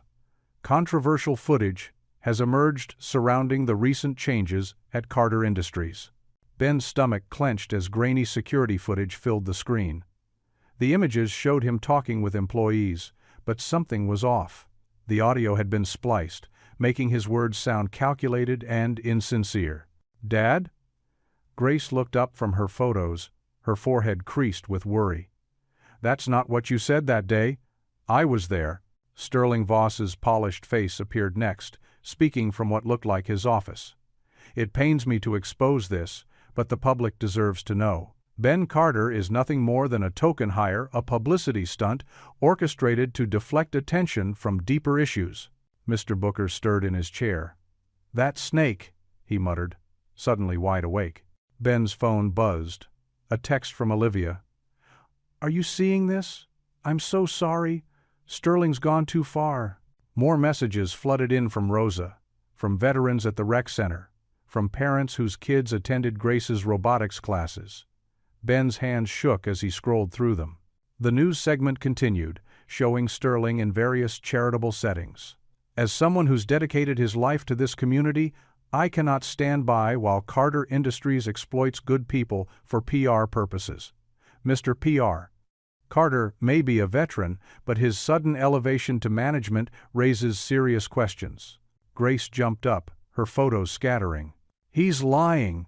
You earned everything, Dad. Everyone knows that." Ben pulled his daughter close, feeling her tremble with anger. "It's okay, sweetheart. Truth has a way of coming out." But the hits kept coming. Sterling had provided the station with anonymous testimonials from employees questioning Ben's qualifications. The segment ended with a teaser about troubling allegations regarding the Community Equity Fund. Ben's phone rang Pastor Etta May. "Child, don't you dare let this shake you," she said before he could speak. "This is what happens when you threaten people who think money equals power." "I know, Pastor. But no buts. You get some rest. Tomorrow's another day to stand firm." After hanging up, Ben sat in the darkened living room long after Grace went to bed. Mr. Booker stayed too, quietly playing Amazing Grace on his harmonica, the sweet notes a balm against the bitter taste of betrayal. Around midnight, his phone lit up again. A different kind of message, this time a hate-filled rant calling him a diversity hire, and worse, then another, and another. Ben turned off his phone, his military training kicking in. Stay calm. Assess the situation. Plan next steps. He must have dozed off in the chair because the next thing he knew, his phone's alarm was buzzing. 5:30 a.m. Time for his usual morning routine at the rec center. The pre-dawn air bit cold as Ben backed out of his driveway. Streetlights cast long shadows across yards, still dusted with the last of winter's snow. He rehearsed what he'd say to the morning crew, how they'd handle this together. But as he turned onto Recreation Drive, his headlights swept across something that made his blood run cold. Dark letters marred the rec center's doors, ugly words sprayed in hasty strokes. Slurs that had no place in their community. Ben parked crookedly, hands trembling as he fumbled with his keys. The smell hit him before he got the door open. Smoke. Not fresh, but recent. He flipped on the lights, heart pounding. The reading nook that the veterans had built together, where Nico loved to curl up with his chess books, was a blackened shell. Charred pages littered the floor. The walls were streaked with soot. Ben stood in the doorway, letting the sight sink in. All their hard work. All their hope. The veterans who'd found purpose here. The kids who'd found safety. Rosa's fresh start. Grace's dreams. His phone buzzed in his pocket. He already knew news travels fast in small towns, especially bad news. But he couldn't bring himself to look yet. Instead, he walked to the supply closet, grabbed a bucket and sponge, and started filling it with soapy water. The sun was just beginning to paint the horizon pink when he stepped back outside, bucket in hand. Time to start scrubbing away the hate, one letter at a time. The morning crew would be arriving soon. They'd need him steady. They'd need him strong. But for just a moment, as dawn broke over the wounded building, Ben Carter, steady, humble, man of faith, allowed himself to wonder if hope was nothing more than a luxury for those who'd never seen how cruel the world could be. The bucket felt heavy in his hand as he dipped the sponge in the warm water. One stroke at a time. That's how they'd built this place up. That's how they'd restore it. Even if his arms ached, even if his heart felt heavier than any bucket. Above him, the rec center's flag stirred in the morning breeze, tattered but still flying. Ben squared his shoulders and got to work. The morning sun couldn't pierce through the rec center's smoky haze. Volunteers worked in heavy silence, scrubbing at the ugly black marks that defaced their beloved building. The sharp smell of bleach mixed with the lingering scent of burned wood made eyes water and throats tight. Rosa knelt beside a particularly nasty patch of soot, her knuckles white around a scrub brush. The manila envelope in her bag seemed to burn a hole through the fabric, making her hands shake slightly as she worked. She'd checked her mailbox before coming to help clean, finding the DNA results waiting there like a ticking bomb. Across the room, Ben worked alongside Grace and Mr. Booker, carefully removing charred books from the reading nook. Grace's eyes were red, but whether from the smoke or tears, no one could tell. She cradled each damaged book like a wounded friend. "Some of these might be salvageable," Ben said softly, trying to inject hope into the heavy atmosphere. His phone buzzed again, another message from Olivia. The emergency board meeting had started an hour ago. The front door creaked open, and Olivia stepped in, her usual power suit replaced by jeans and a simple sweater.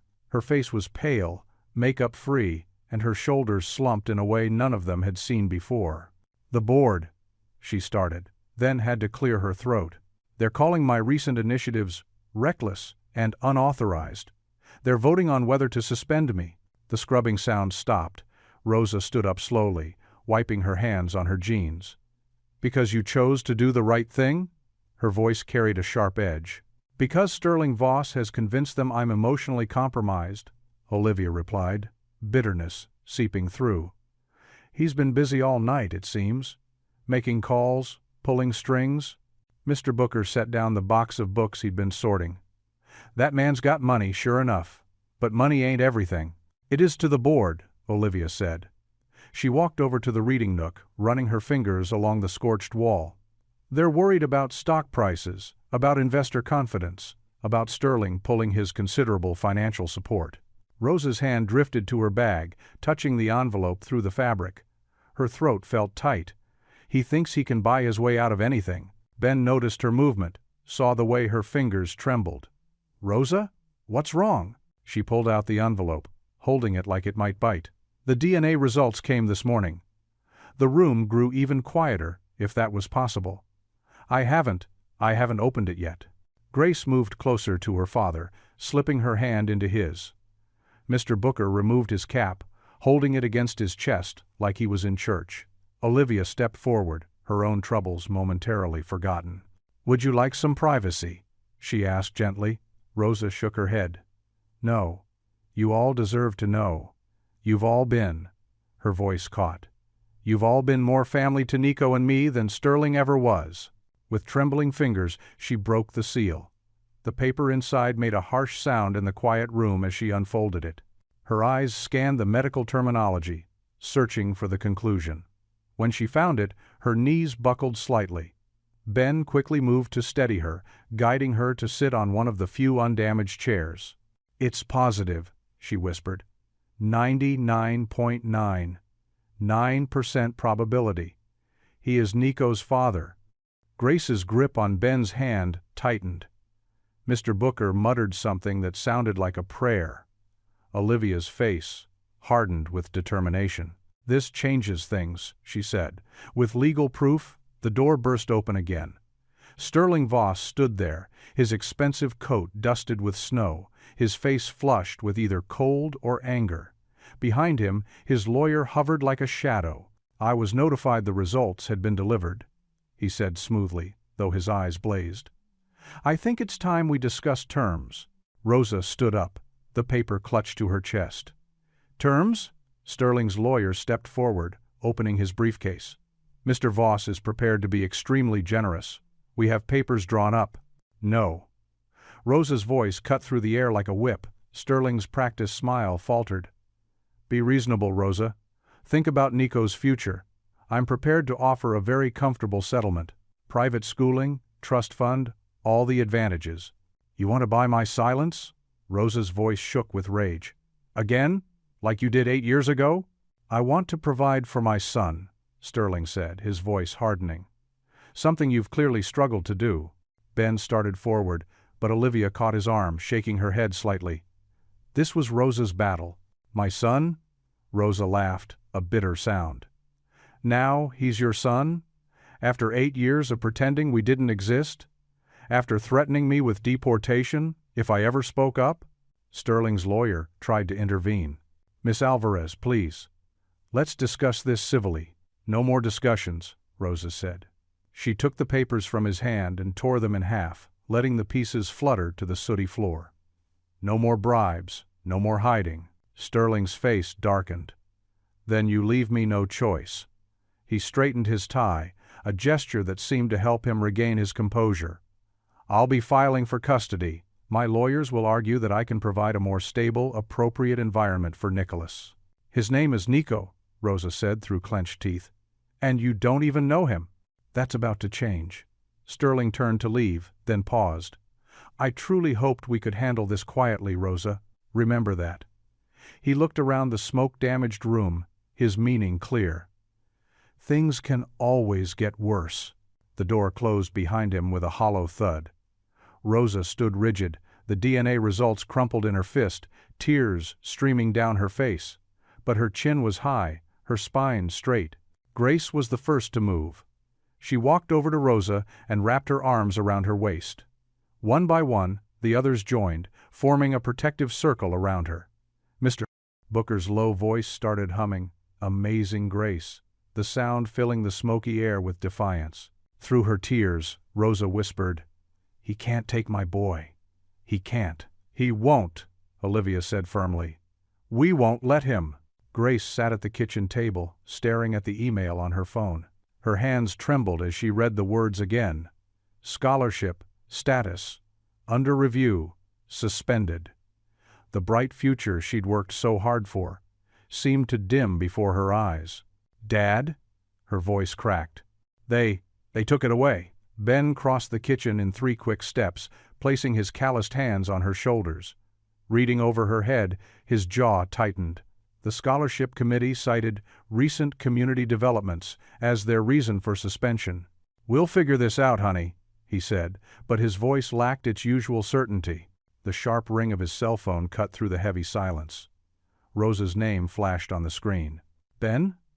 Rosa's voice was tight with fear. CPS is here. They're saying someone reported concerns about Nico's living conditions. Ben's free hand curled into a fist. I'm on my way. Don't say anything until I get there. He grabbed his keys, kissed Grace's forehead, and headed for the door. Stay here, sweetheart. Work on your robotics project. The drive to Rosa's apartment took 7 minutes. 7 minutes of watching his community crumble around him. The rec center's charred walls. The empty parking lot where job fairs had brought such hope. Sterling's poison spreading through every crack. Rosa stood in her doorway, straight-backed but pale. 2 CPS workers sat on her worn but clean couch, while Nico huddled in the corner, clutching his chess piece from the burned reading nook. I'm Ben Carter, director of the Recreation Center, he introduced himself, standing beside Rosa. I can vouch for Rosa's character and her excellent care of Nico. The next hour dragged by as the workers inspected the apartment, asked pointed questions, and made notes. Ben's heart ached watching Rosa explain every detail of their life. Her work schedule, Nico's school records, their meal plans. Her dignity under scrutiny was both beautiful and devastating. His phone buzzed with a text from Olivia. Emergency board meeting. They're suspending me. Sterling 1. Ben's stomach dropped. He excused himself to step into the hallway, dialing Olivia's number. Talk to me, he said when she answered. They're calling it reckless initiative and failure to protect company interests. Olivia's voice was flat, defeated.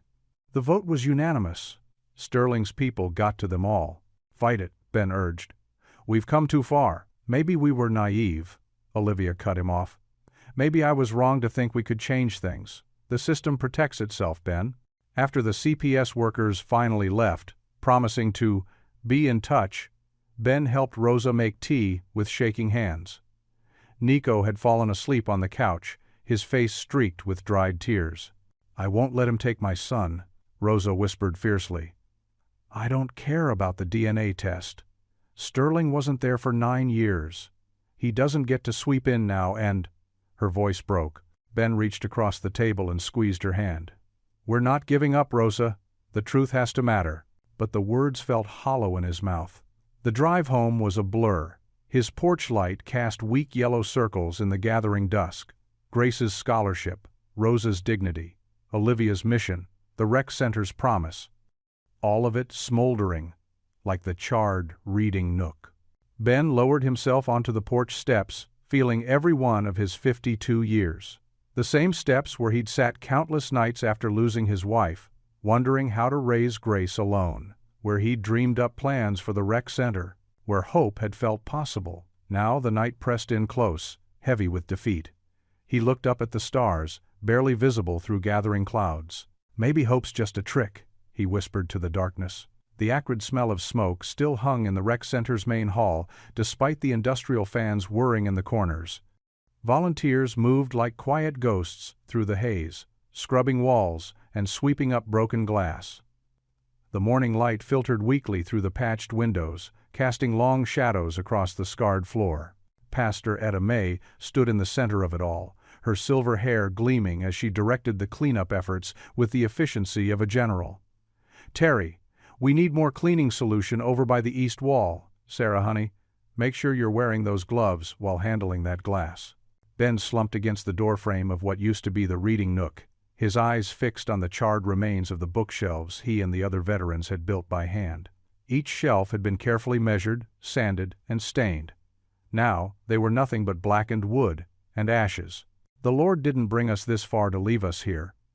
Pastor Etta May's voice cut through his dark thoughts as she approached. She placed a firm hand on his shoulder, her touch grounding him in the present moment. You hear me, Benjamin Carter? I hear you, Ben mumbled, but his heart wasn't in it. But maybe we were foolish to think we could change things. Look at this place, Pastor. Look what they did to it. Mm-hmm, she hummed, studying his face. And what exactly are you seeing? Because I'm seeing people who got up early on a Saturday morning to help clean. I'm seeing community that won't be scared away by some coward's matches and spray paint. A crash from across the room made them both turn. Olivia stood among scattered cleaning supplies, her usually perfect appearance disheveled, her designer clothes replaced by jeans and a simple sweater. She'd been scrubbing walls for the past hour, her manicured hands raw from the work. I'm sorry, she said, quickly kneeling to gather the fallen items. I'll clean this up. Pastor Etta May's expression softened as she watched the CEO of Brandt Industries on her hands and knees, picking up sponges and bottles. Child, when's the last time you slept? Olivia's hand stilled. I can't sleep. Every time I close my eyes, I see. She gestured around the room. All of this, the vandalism, Grace's scholarship, Rosa and Nico, her voice caught. Everything we built, everything we tried to fix, Sterling's destroying it all. He's trying, Pastor Etta May corrected. But destruction isn't as powerful as people think. Look here. She walked over to one of the newly cleaned walls, running her hand along its surface. Under all that hate they painted, this wall's still standing. Just needed some elbow grease and determination to show its true face again. Ben pushed himself away from the doorframe, moving to help Olivia with the scattered supplies. Their hands brushed as they reached for the same bottle, and for a moment, their eyes met. The weight of everything unsaid hung between them. I should step down permanently, Olivia said quietly. Maybe if I'm gone, Sterling will… Stop right there, Pastor Etta May cut in, her voice sharp enough to make both of them jump. That man's counting on you running away. He's counting on all of us hiding in shame. And I don't know about you, but I didn't survive 67 years on this earth to start hiding now. More volunteers filtered in through the front doors, carrying fresh cleaning supplies and cups of coffee. Mr. Booker appeared with his toolbox, ready to help repair what was broken. Grace arrived with Rosa and Nico, the boy clutching a salvaged chess piece in his small fist. "See that?" Pastor Etta May gestured to the growing crowd. "Evil makes a lot of noise, but goodness?" She smiled, watching the volunteers organize themselves into teams. "Goodness just keeps showing up, quiet and steady." Olivia stood slowly, brushing dust from her knees. Her face showed the first glimmer of its old determination. "But how do we fight someone like Sterling? He has money, influence, lawyers." "With truth," Pastor Etta May said simply. "Plain, unvarnished truth. No more hiding, no more shame. We tell our story, all of it. We show exactly who we are and what we're fighting for." Ben looked around the room, at the people who'd become more than just neighbors or coworkers. They were family now, bound together by something stronger than blood. "Sterling thinks he can scare us into silence, make us doubt ourselves. Then we speak louder," Pastor Etta May declared. "We stand together. Evil thrives in darkness and isolation. So, we bring everything into the light." She fixed both Ben and Olivia with her stern but loving gaze. "Question is, are you ready to step into that light? Really ready?" Olivia straightened her shoulders, something of the CEO returning to her stance. But this time, it wasn't the cold authority she'd once worn like armor. This was different, warmer, more human, but no less powerful. She looked at Ben, then at the community gathered around them, before turning back to Pastor Etta May. "Then let's face them," she said firmly. "All of them." The rec center's gymnasium had been hastily transformed for the town hall meeting. Metal folding chairs formed uneven rows across the scuffed basketball court, each one filled with someone whose life had been touched by the recent events.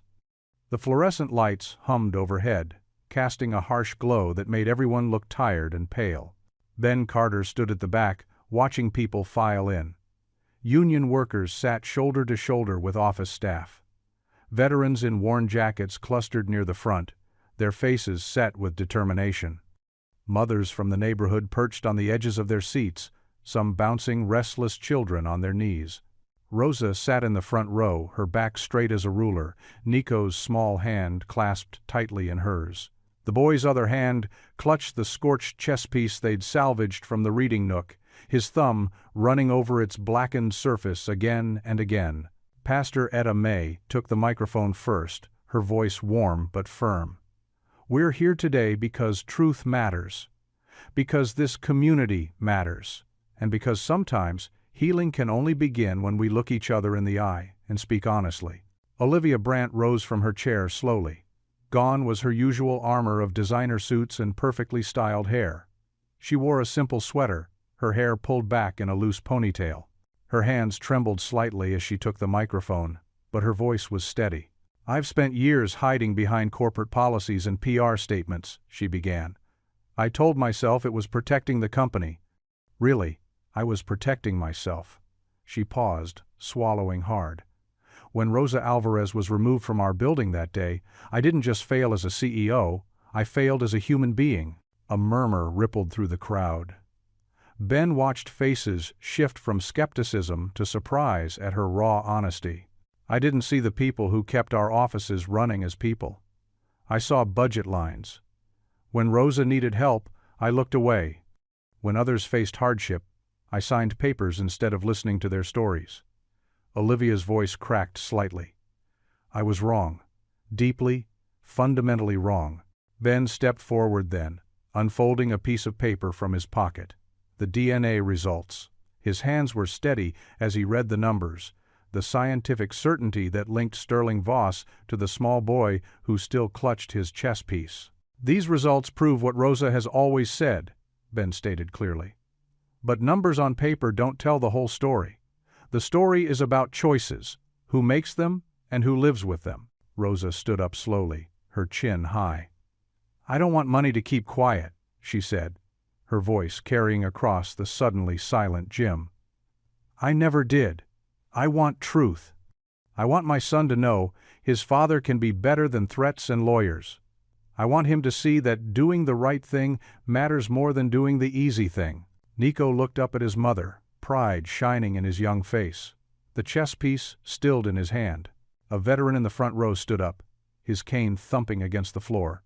"Ma'am," he addressed Olivia, "you made mistakes, big ones. But you're here now, telling the truth when you could have hidden behind lawyers. That counts for something." "It counts for everything," another voice called from the back. It was one of the custodians, the same man who'd grudgingly admitted Olivia might be serious weeks ago. "Can't fix what we won't face." More voices joined in, sharing stories of times they'd felt invisible, times they'd needed someone to listen. But mixed with the pain were words of hope, about the job fair, about Grace's robotics classes, about veterans finding purpose in teaching kids. The tension in the room began to shift, like ice breaking up on a spring river. When a young mother described how the rec center's childcare had helped her finish her degree, heads nodded. When an elderly volunteer talked about the dignity of the reading program, smiles appeared. Finally, Mr. Booker stood up, his weathered face serious. "Been watching this place most of my life," he said slowly.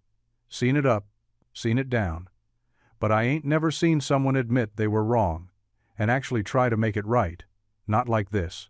He turned to face Olivia directly. "You ain't perfect, Miss Brandt. None of us are. But you're trying to build something real here. Something true." The applause started softly, just a few hands at first. Then it spread, growing stronger, building like a wave. Veterans stood, their faces stern but approving. Mothers clapped while holding their children close. Workers who'd once been on opposite sides of picket lines joined together in the sound. Rosa remained standing, her eyes bright with unshed tears, but her face showed no weakness, only the quiet strength that had carried her through every challenge. Nico finally set down his chess piece, adding his small hands to the applause. The sound filled the gymnasium, echoing off the walls that had so recently been scrubbed of hatred's marks. It wasn't just applause for Olivia's confession or Rosa's courage. It was the sound of a community choosing hope over fear, truth over power, healing over hate.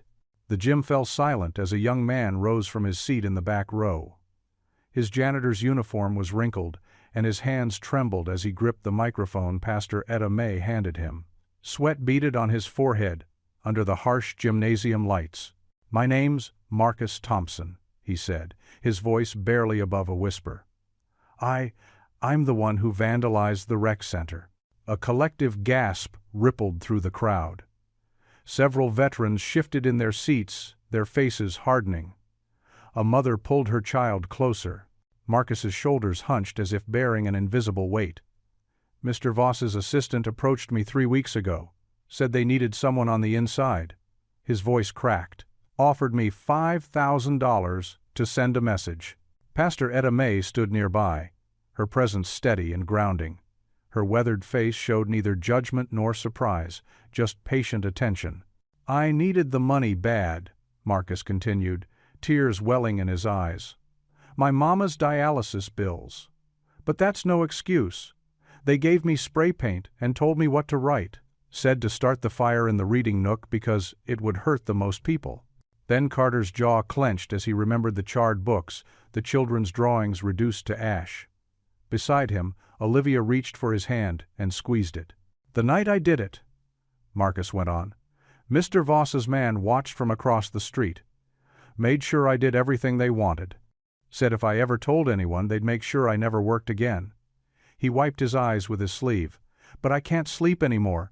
Can't look at myself in the mirror. Can't face the kids who lost their books."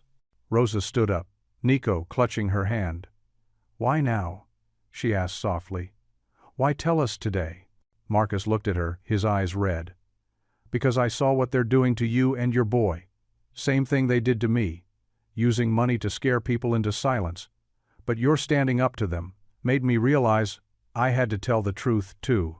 Pastor Etta May's voice carried through the gym strong and clear. "Truth is the first step toward healing, child. But it takes courage to speak it." An elderly veteran with a cane stood up slowly. "Son, I helped build that reading nook. spent weeks getting the shelves just right for the kids. Marcus flinched, expecting condemnation, but the veteran's next words surprised him. "And I'll help build it again, better this time." That's what community means. We rebuild together. More people began standing. A mother whose daughter attended the after-school program. A teenager who'd learned computer coding in the rec center's lab. Each shared how the vandalism had hurt them, but also how they refused to let fear win. "Sterling Voss wants us divided," Ben said, addressing the crowd. "Wants us pointing fingers, doubting each other. But look around this room. Every person here has a story of how this center brought them hope, gave them purpose." Marcus's legs were shaking so badly, he had to sit down. Pastor Etta May moved to his side, her hand gentle on his shoulder. "Child, what you did was wrong," she said, her voice carrying to every corner of the gym. "But confession takes courage. Asking forgiveness takes strength." She turned to address everyone present. "The question before us isn't just about one night of vandalism. It's about what kind of community we choose to be. Do we let money and fear drive us apart, or do we stand together?" The room was silent for a long moment. Then Rosa walked over to Marcus, Nico trailing behind her. She looked down at the young janitor, who could barely meet her eyes. "I forgive you," she said simply, "because I know what it's like to feel trapped by someone powerful." She glanced at Sterling's empty chair in the front row. But we're stronger than their threats. One by one, people came forward. The veteran with his cane, parents whose children had lost their favorite books, teenagers who'd helped paint the walls Marcus had defaced. Each one expressed their hurt, their anger, but also their forgiveness. Marcus broke down sobbing as Pastor Etta May wrapped her arms around him. "You are forgiven, child," she said, her voice thick with emotion. "Now you can help us rebuild." The message was clear. Sterling's attempts to divide them through fear and money had failed. Instead of destroying the community, his actions had revealed its true strength, the power to forgive, to heal, to stand together against intimidation. Pastor Etta May held Marcus as he cried, her presence a reminder that redemption was possible, that one mistake didn't define a life.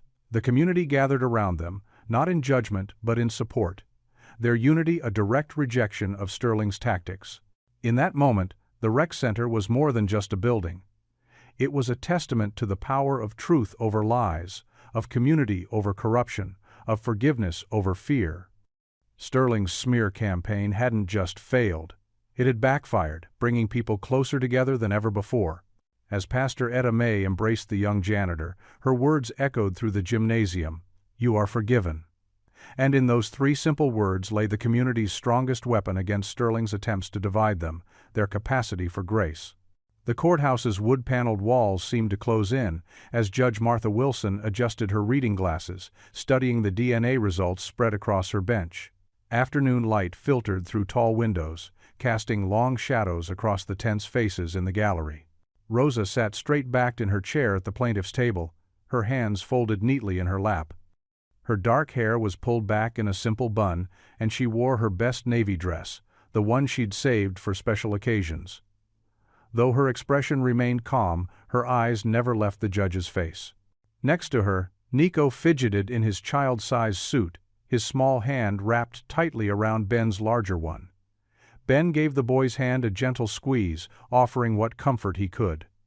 On Nico's other side, Olivia sat rigid, her usual power suit replaced by a modest sweater and skirt. Sterling Voss occupied the defendant's table with his legal team, 3 attorneys in expensive suits who had spent the morning presenting arguments about Sterling's character and resources. Now they sat in stony silence as Judge Wilson reviewed the evidence. "The DNA results are conclusive," Judge Wilson stated, her voice carrying clearly through the hushed courtroom. "The probability of paternity is 99.99%.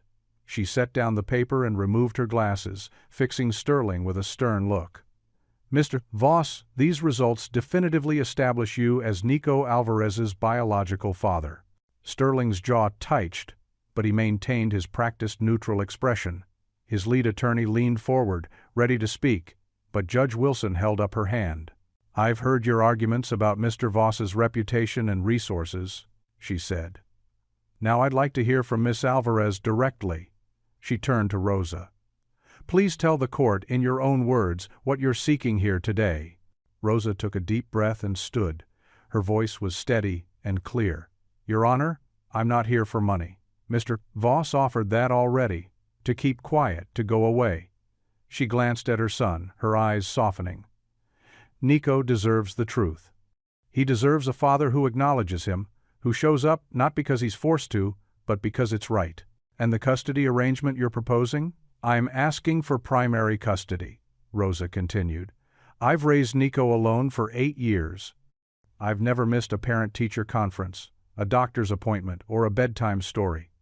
I work hard, but I make time for what matters." She straightened her shoulders. "Mr. Voss has never been part of Nico's life. If he wants to be now, it should be on Nico's terms, not his." Judge Wilson nodded, making notes. "And Nico?" She smiled gently at the boy. "Would you like to tell me how you feel about all this?" Nico stood slowly, still holding Ben's hand. His voice was small but clear. "I want to stay with my mom. But," he glanced at Sterling, then back to the judge, "if my dad wants to know me, I'd like that too. Maybe we could play chess at the rec center? That's where I learn with Mr. Ben." The judge's expression softened at the boy's simple honesty. She turned back to Sterling. "Mr. Voss, you've heard your son. What do you have to say?" Sterling stood, straightening his tie. For the first time, his polished demeanor cracked slightly. "Your Honor, I acknowledge that my initial response to this situation was inappropriate. I was thinking of my reputation, my position." He paused, seeming to struggle with his words. "But seeing Nico here, hearing him speak, I can't deny him anymore. I'd like the chance to do better." Judge Wilson considered this for a long moment, reviewing her notes. Finally, she sat up straighter, her decision clear in her expression. "Having reviewed all evidence and testimony, I rule as follows. First, Mr. Voss is hereby legally established as Nico Alvarez's father, with all rights and responsibilities that entails." She fixed Sterling with a firm look. "This includes child support, retroactive to the date Miss Alvarez first attempted to establish paternity." Sterling nodded stiffly, while his attorneys whispered among themselves. "Second, primary custody will remain with Miss Alvarez, with Mr. Voss granted supervised visitation to be gradually increased based on Nico's comfort and adjustment." The judge turned to Sterling. "However, Mr. Voss, before any visitation begins, you will complete 200 hours of community service at the recreation center where your son spends time." Sterling's eyebrows shot up in surprise, but Judge Wilson continued before he could object. "This service will allow you to observe and understand your son's world, his community, and the people who have been there for him all along. It will also demonstrate your commitment to genuine change, not just financial settlements." She looked around the courtroom, making eye contact with each party. "This court's primary concern is Nico's well-being. Miss Alvarez has proven herself a devoted mother. Mr. Voss, you now have the opportunity to prove yourself as a father, not through your wealth or influence, but through consistent presence and genuine effort." The judge picked up her gavel. "The court orders these terms implemented immediately. Mr. Voss will begin his community service within the week. Miss Leshens Prossen Alvarez will retain counsel to work out the specifics of support payments." She brought the gavel down with a sharp crack. "Court is adjourned."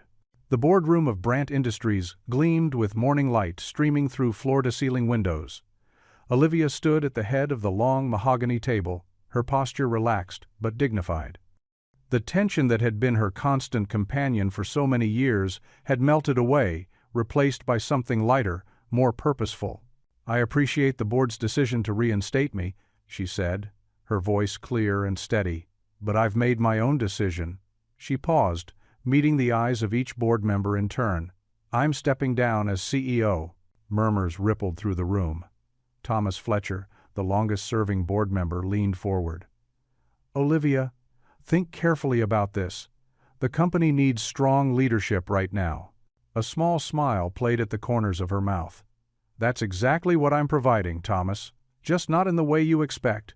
She pressed a button on the remote, and the screen behind her lit up with the Community Equity Fund's logo. This is where I belong now. Where I can do the most good. She walked around the table, her heels clicking softly on the polished floor. The fund needs full-time leadership to reach its potential. We've seen what happens when we invest in people, in community. The returns aren't just financial, they're human. The board members exchanged glances as Olivia continued. I've already identified several excellent candidates for CEO. My recommendation is in the folders in front of you. What I'm proposing isn't stepping down, it's stepping up to a different kind of responsibility. Across town at the rec center, Ben was knee-deep in morning activities. The sound of bouncing basketballs echoed from the gym, while the computer lab hummed with activity. He paused in the doorway of the reading nook, now rebuilt and even better than before, watching a veteran reading to a group of wide-eyed kindergartners. His phone buzzed with a text from Olivia. It's done. Board accepted my decision. How about lunch? They met at the small diner across from the rec center, sliding into their usual booth by the window. Martha, the waitress, brought their coffee without asking. She'd grown used to their meetings over the past months. So you really did it, Ben said, stirring cream into his coffee. No more corner office? Olivia's eyes crinkled with amusement. The view from the rec center is better. Speaking of which. She pulled out a folder and slid it across the table. This is for you. Ben opened it, his expression shifting from curiosity to surprise as he read. Director of Recreation and Community Development? Full-time, permanent position? With a seat on the city's Workforce Council, Olivia added. The fund will provide stable financing, but we need someone who understands both the practical and human sides of this work. Someone who can build bridges while keeping the lights on. Ben sat back, running a hand through his gray-flecked hair. It's a big step up from fixing engines. You've been doing this job already, Ben. The only difference is, now you'll have the title and resources to match. She leaned forward, her voice softening. I've watched you these past months. You know every kid's name, every veteran's story. You understand what this place means to people. The diner's bell chimed as Grace burst in, still wearing her Robotics Club t-shirt. She slid into the booth next to her father, grabbing a French fry from his plate. Did you show him? She asked Olivia eagerly. You knew about this? Ben asked his daughter. Grace grinned. Who do you think helped Miss Brandt with the job description? Had to make sure they got everything right. Ben looked down at the folder again, his throat tight with emotion. The salary was more than he'd ever made, enough to start a proper college fund for Grace.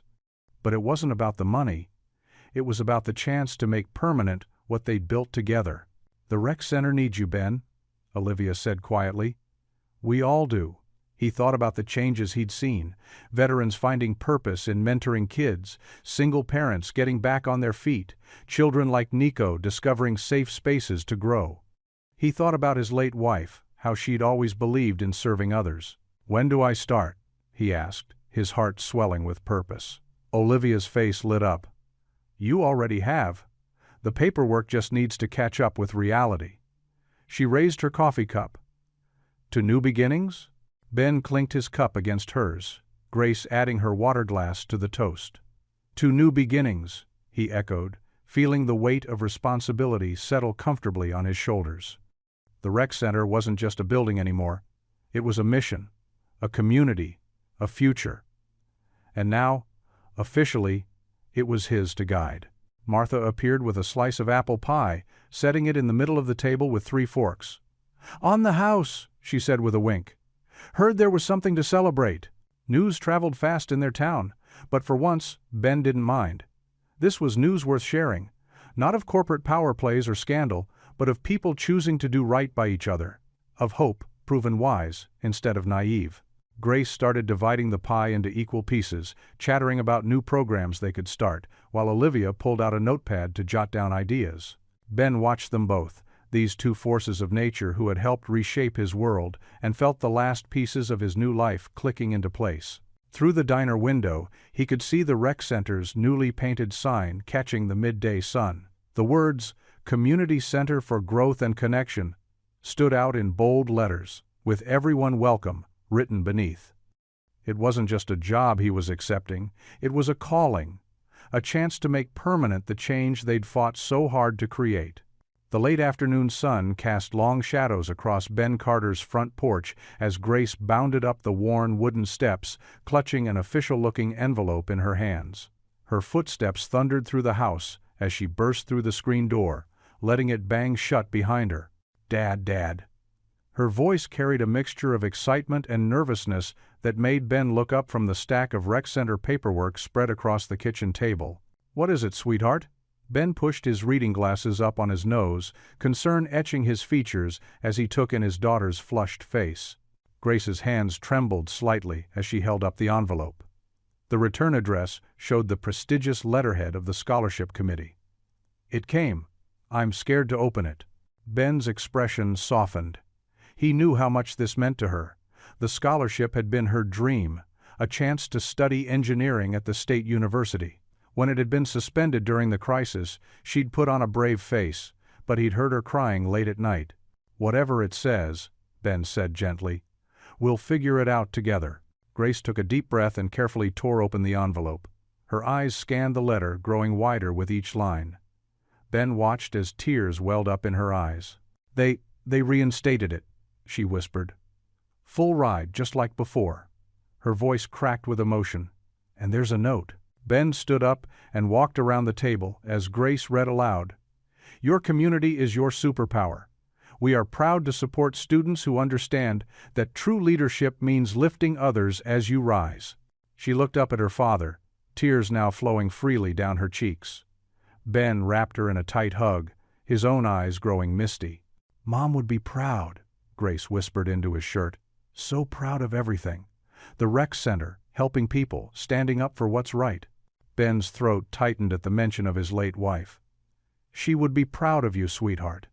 So proud of the young woman you've become." A familiar harmonica tune drifted through the screen door. "Amazing Grace," played with Mr. Booker's signature gentle touch. They broke apart to see the elderly veteran sitting in his usual spot on their porch, instrument in hand. "Hope I'm not interrupting," Mr. Booker called out, his weathered face crinkling into a smile. "Just felt like a music kind of evening." Grace wiped her eyes and laughed. "You have perfect timing, Mr. Booker. We're celebrating." She darted out to the porch, letter still in hand, and perched on the railing next to the old veteran's rocking chair. Ben followed more slowly, settling into his own chair as Grace excitedly shared the news. Mr. Booker's face lit up. "Well now, that calls for a special tune." He reached into his pocket and pulled out a second, smaller harmonica. "Been saving this for the right moment. It was my daughter's when she was about your age." Grace accepted the instrument reverently, running her fingers over the tarnished metal. "But I don't know how to play." "Time to learn then," Mr. Booker said with a wink. "Music's good for the soul, helps us express what words can't say." The next hour passed in a gentle haze of laughter and wrong notes as Mr. Booker patiently showed Grace the basics. Ben watched them, his heart full.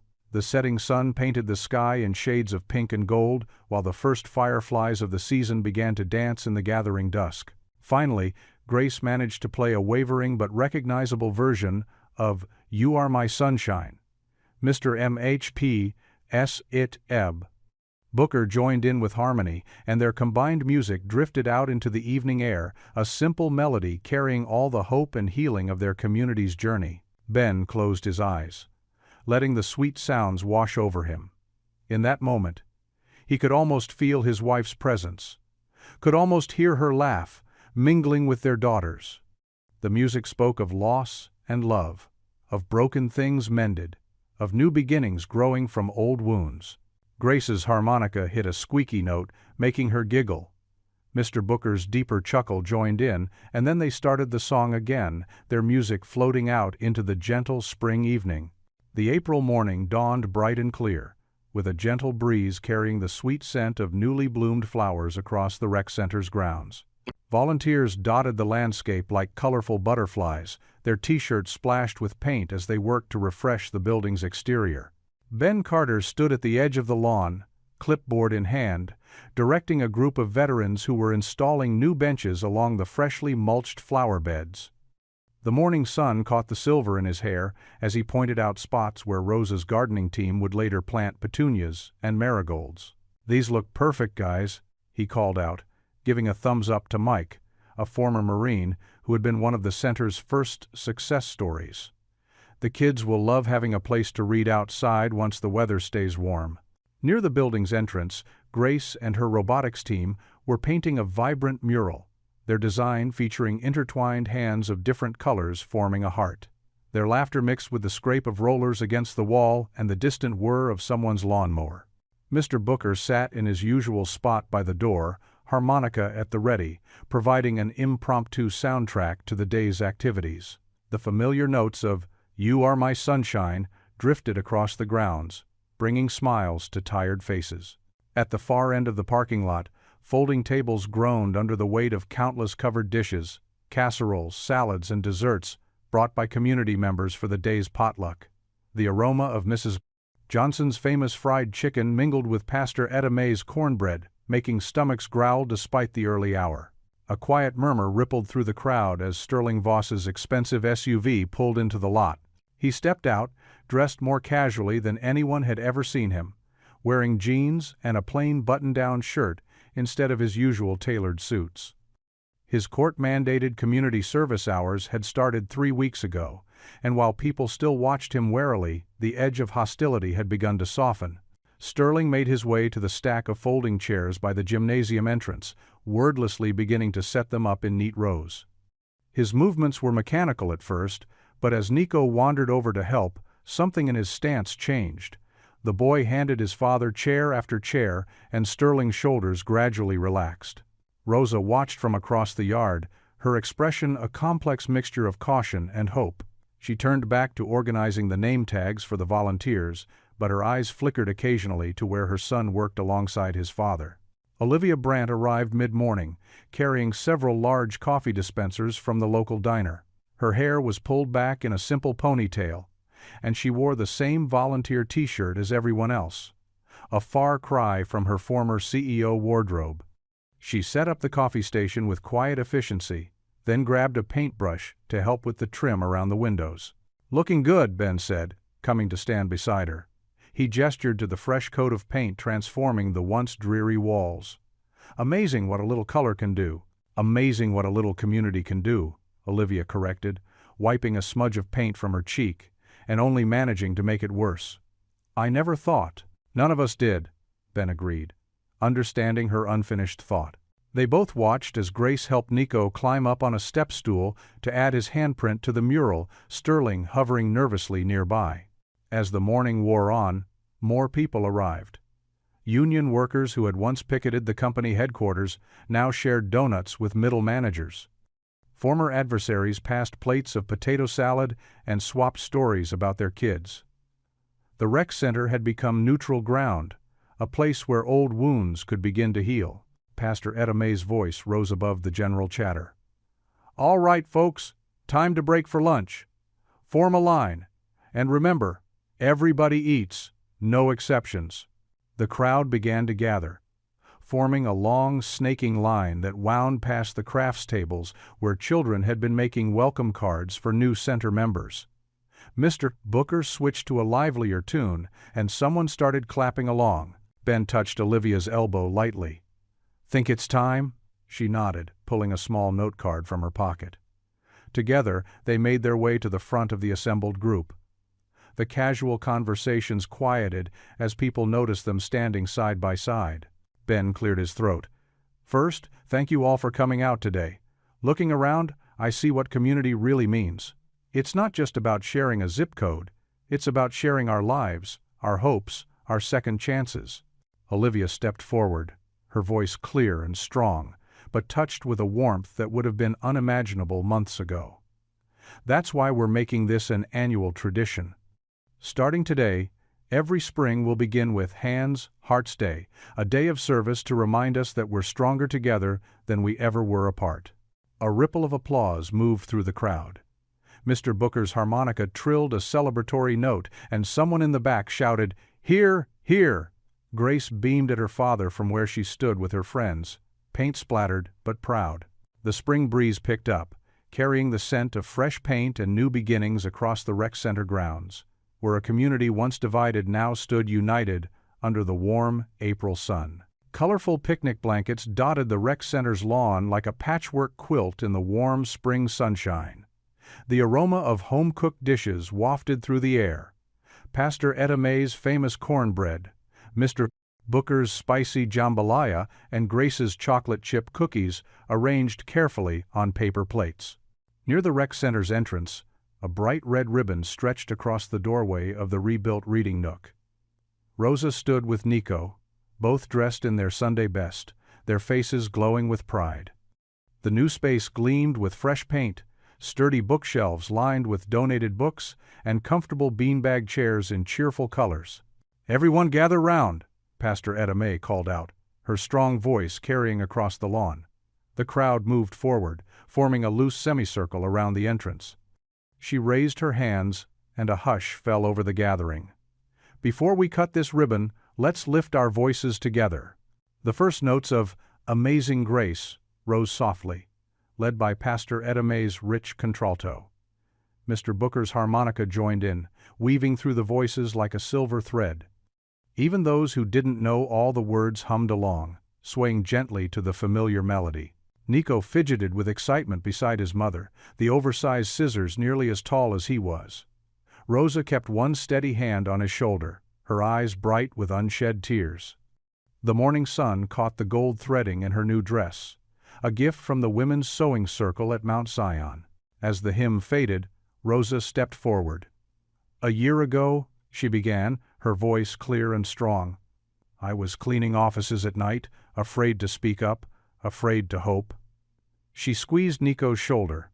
"Today, I manage payroll for this center, and my son has a place where he belongs." Ben watched from the side, his heart full. Grace stood next to him, her phone ready to capture the moment. Olivia had positioned herself quietly at the edge of the crowd, her usual power suits replaced by casual slacks and a soft blue sweater. "Ready, Mijo?" Rosa asked Nico.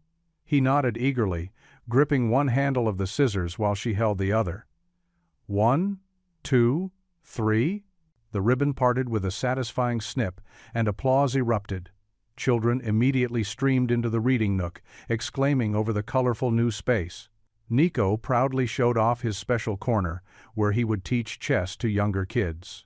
Mr. Booker switched to a livelier tune on his harmonica as people began filling their plates from the potluck tables.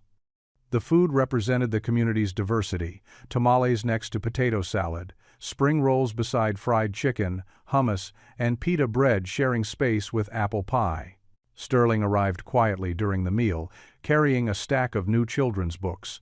He moved carefully through the crowd, nodding politely but not demanding attention. He'd learned to earn his place here through small, consistent acts of service rather than grand gestures. Pastor Etta Mae watched him with knowing eyes as he shelved the books, then joined a group of veterans who were teaching kids how to plant marigolds along the building's foundation. "The Lord works in mysterious ways," she murmured to no one in particular. As afternoon shadows lengthened, Ben and Olivia gathered everyone for a brief ceremony. They stood together on the rec center's steps, their shared vision having forged an unexpected partnership. "Today we're announcing something special," Ben said, his voice carrying easily across the attentive crowd. "Starting next year, this will become our annual Hands, Hearts Day." Olivia stepped forward. "A day when we remember that real change doesn't come from boardrooms or bank accounts," she added. "It comes from people choosing to see each other, serve each other, and believe in each other." Grace appeared with a large poster board, which she propped on an easel. It showed photos from the past year: the first job fair, veterans teaching trades, Rosa's promotion ceremony, Nico's chess club, and countless moments of ordinary people doing extraordinary things together. As the sun began to set, the gathering slowly dispersed. Volunteers packed up leftover food, folded blankets, and gathered scattered toys. The air had grown cooler, but warmth lingered in the way people hugged goodbye, made plans for next week, checked on each other's needs. Ben's porch light cast a welcoming glow as he climbed the steps to his front door, Grace and Olivia following with containers of leftover food. The three of them moved comfortably in the familiar space, storing dishes and wiping counters in companionable silence. They settled on the porch, Grace perched on the railing, Ben in his usual chair, and Olivia on the swing where she'd first learned to trust this community. No one felt the need to fill the quiet with words. The crickets had begun their evening chorus, and somewhere down the street, Mr. Booker's harmonica played a gentle lullaby. The porch light illuminated their contentment, not a fairy tale ending, but something better. The steady warmth of chosen family proved stronger than any storm. Grace's scholarship letter lay on the side table, her future bright with possibility. Ben's wedding photo watched over them from inside, his late wife's smile blessing this new chapter. Olivia's phone remained untouched in her bag, work emails waiting until tomorrow. They sat together in the growing dusk, bound not by romance or obligation, but by the deeper ties they'd forged through struggle and triumph. The porch light gleamed steadily, a beacon of hope for anyone who might need to find their way home to this unlikely family. What would you do if you were in their place? Comment your answer below and let's see how you'd rewrite the ending. If you enjoyed the story of Ben Carter, I handpicked the next story that you will enjoy. Please don't miss this one. Click here to watch it.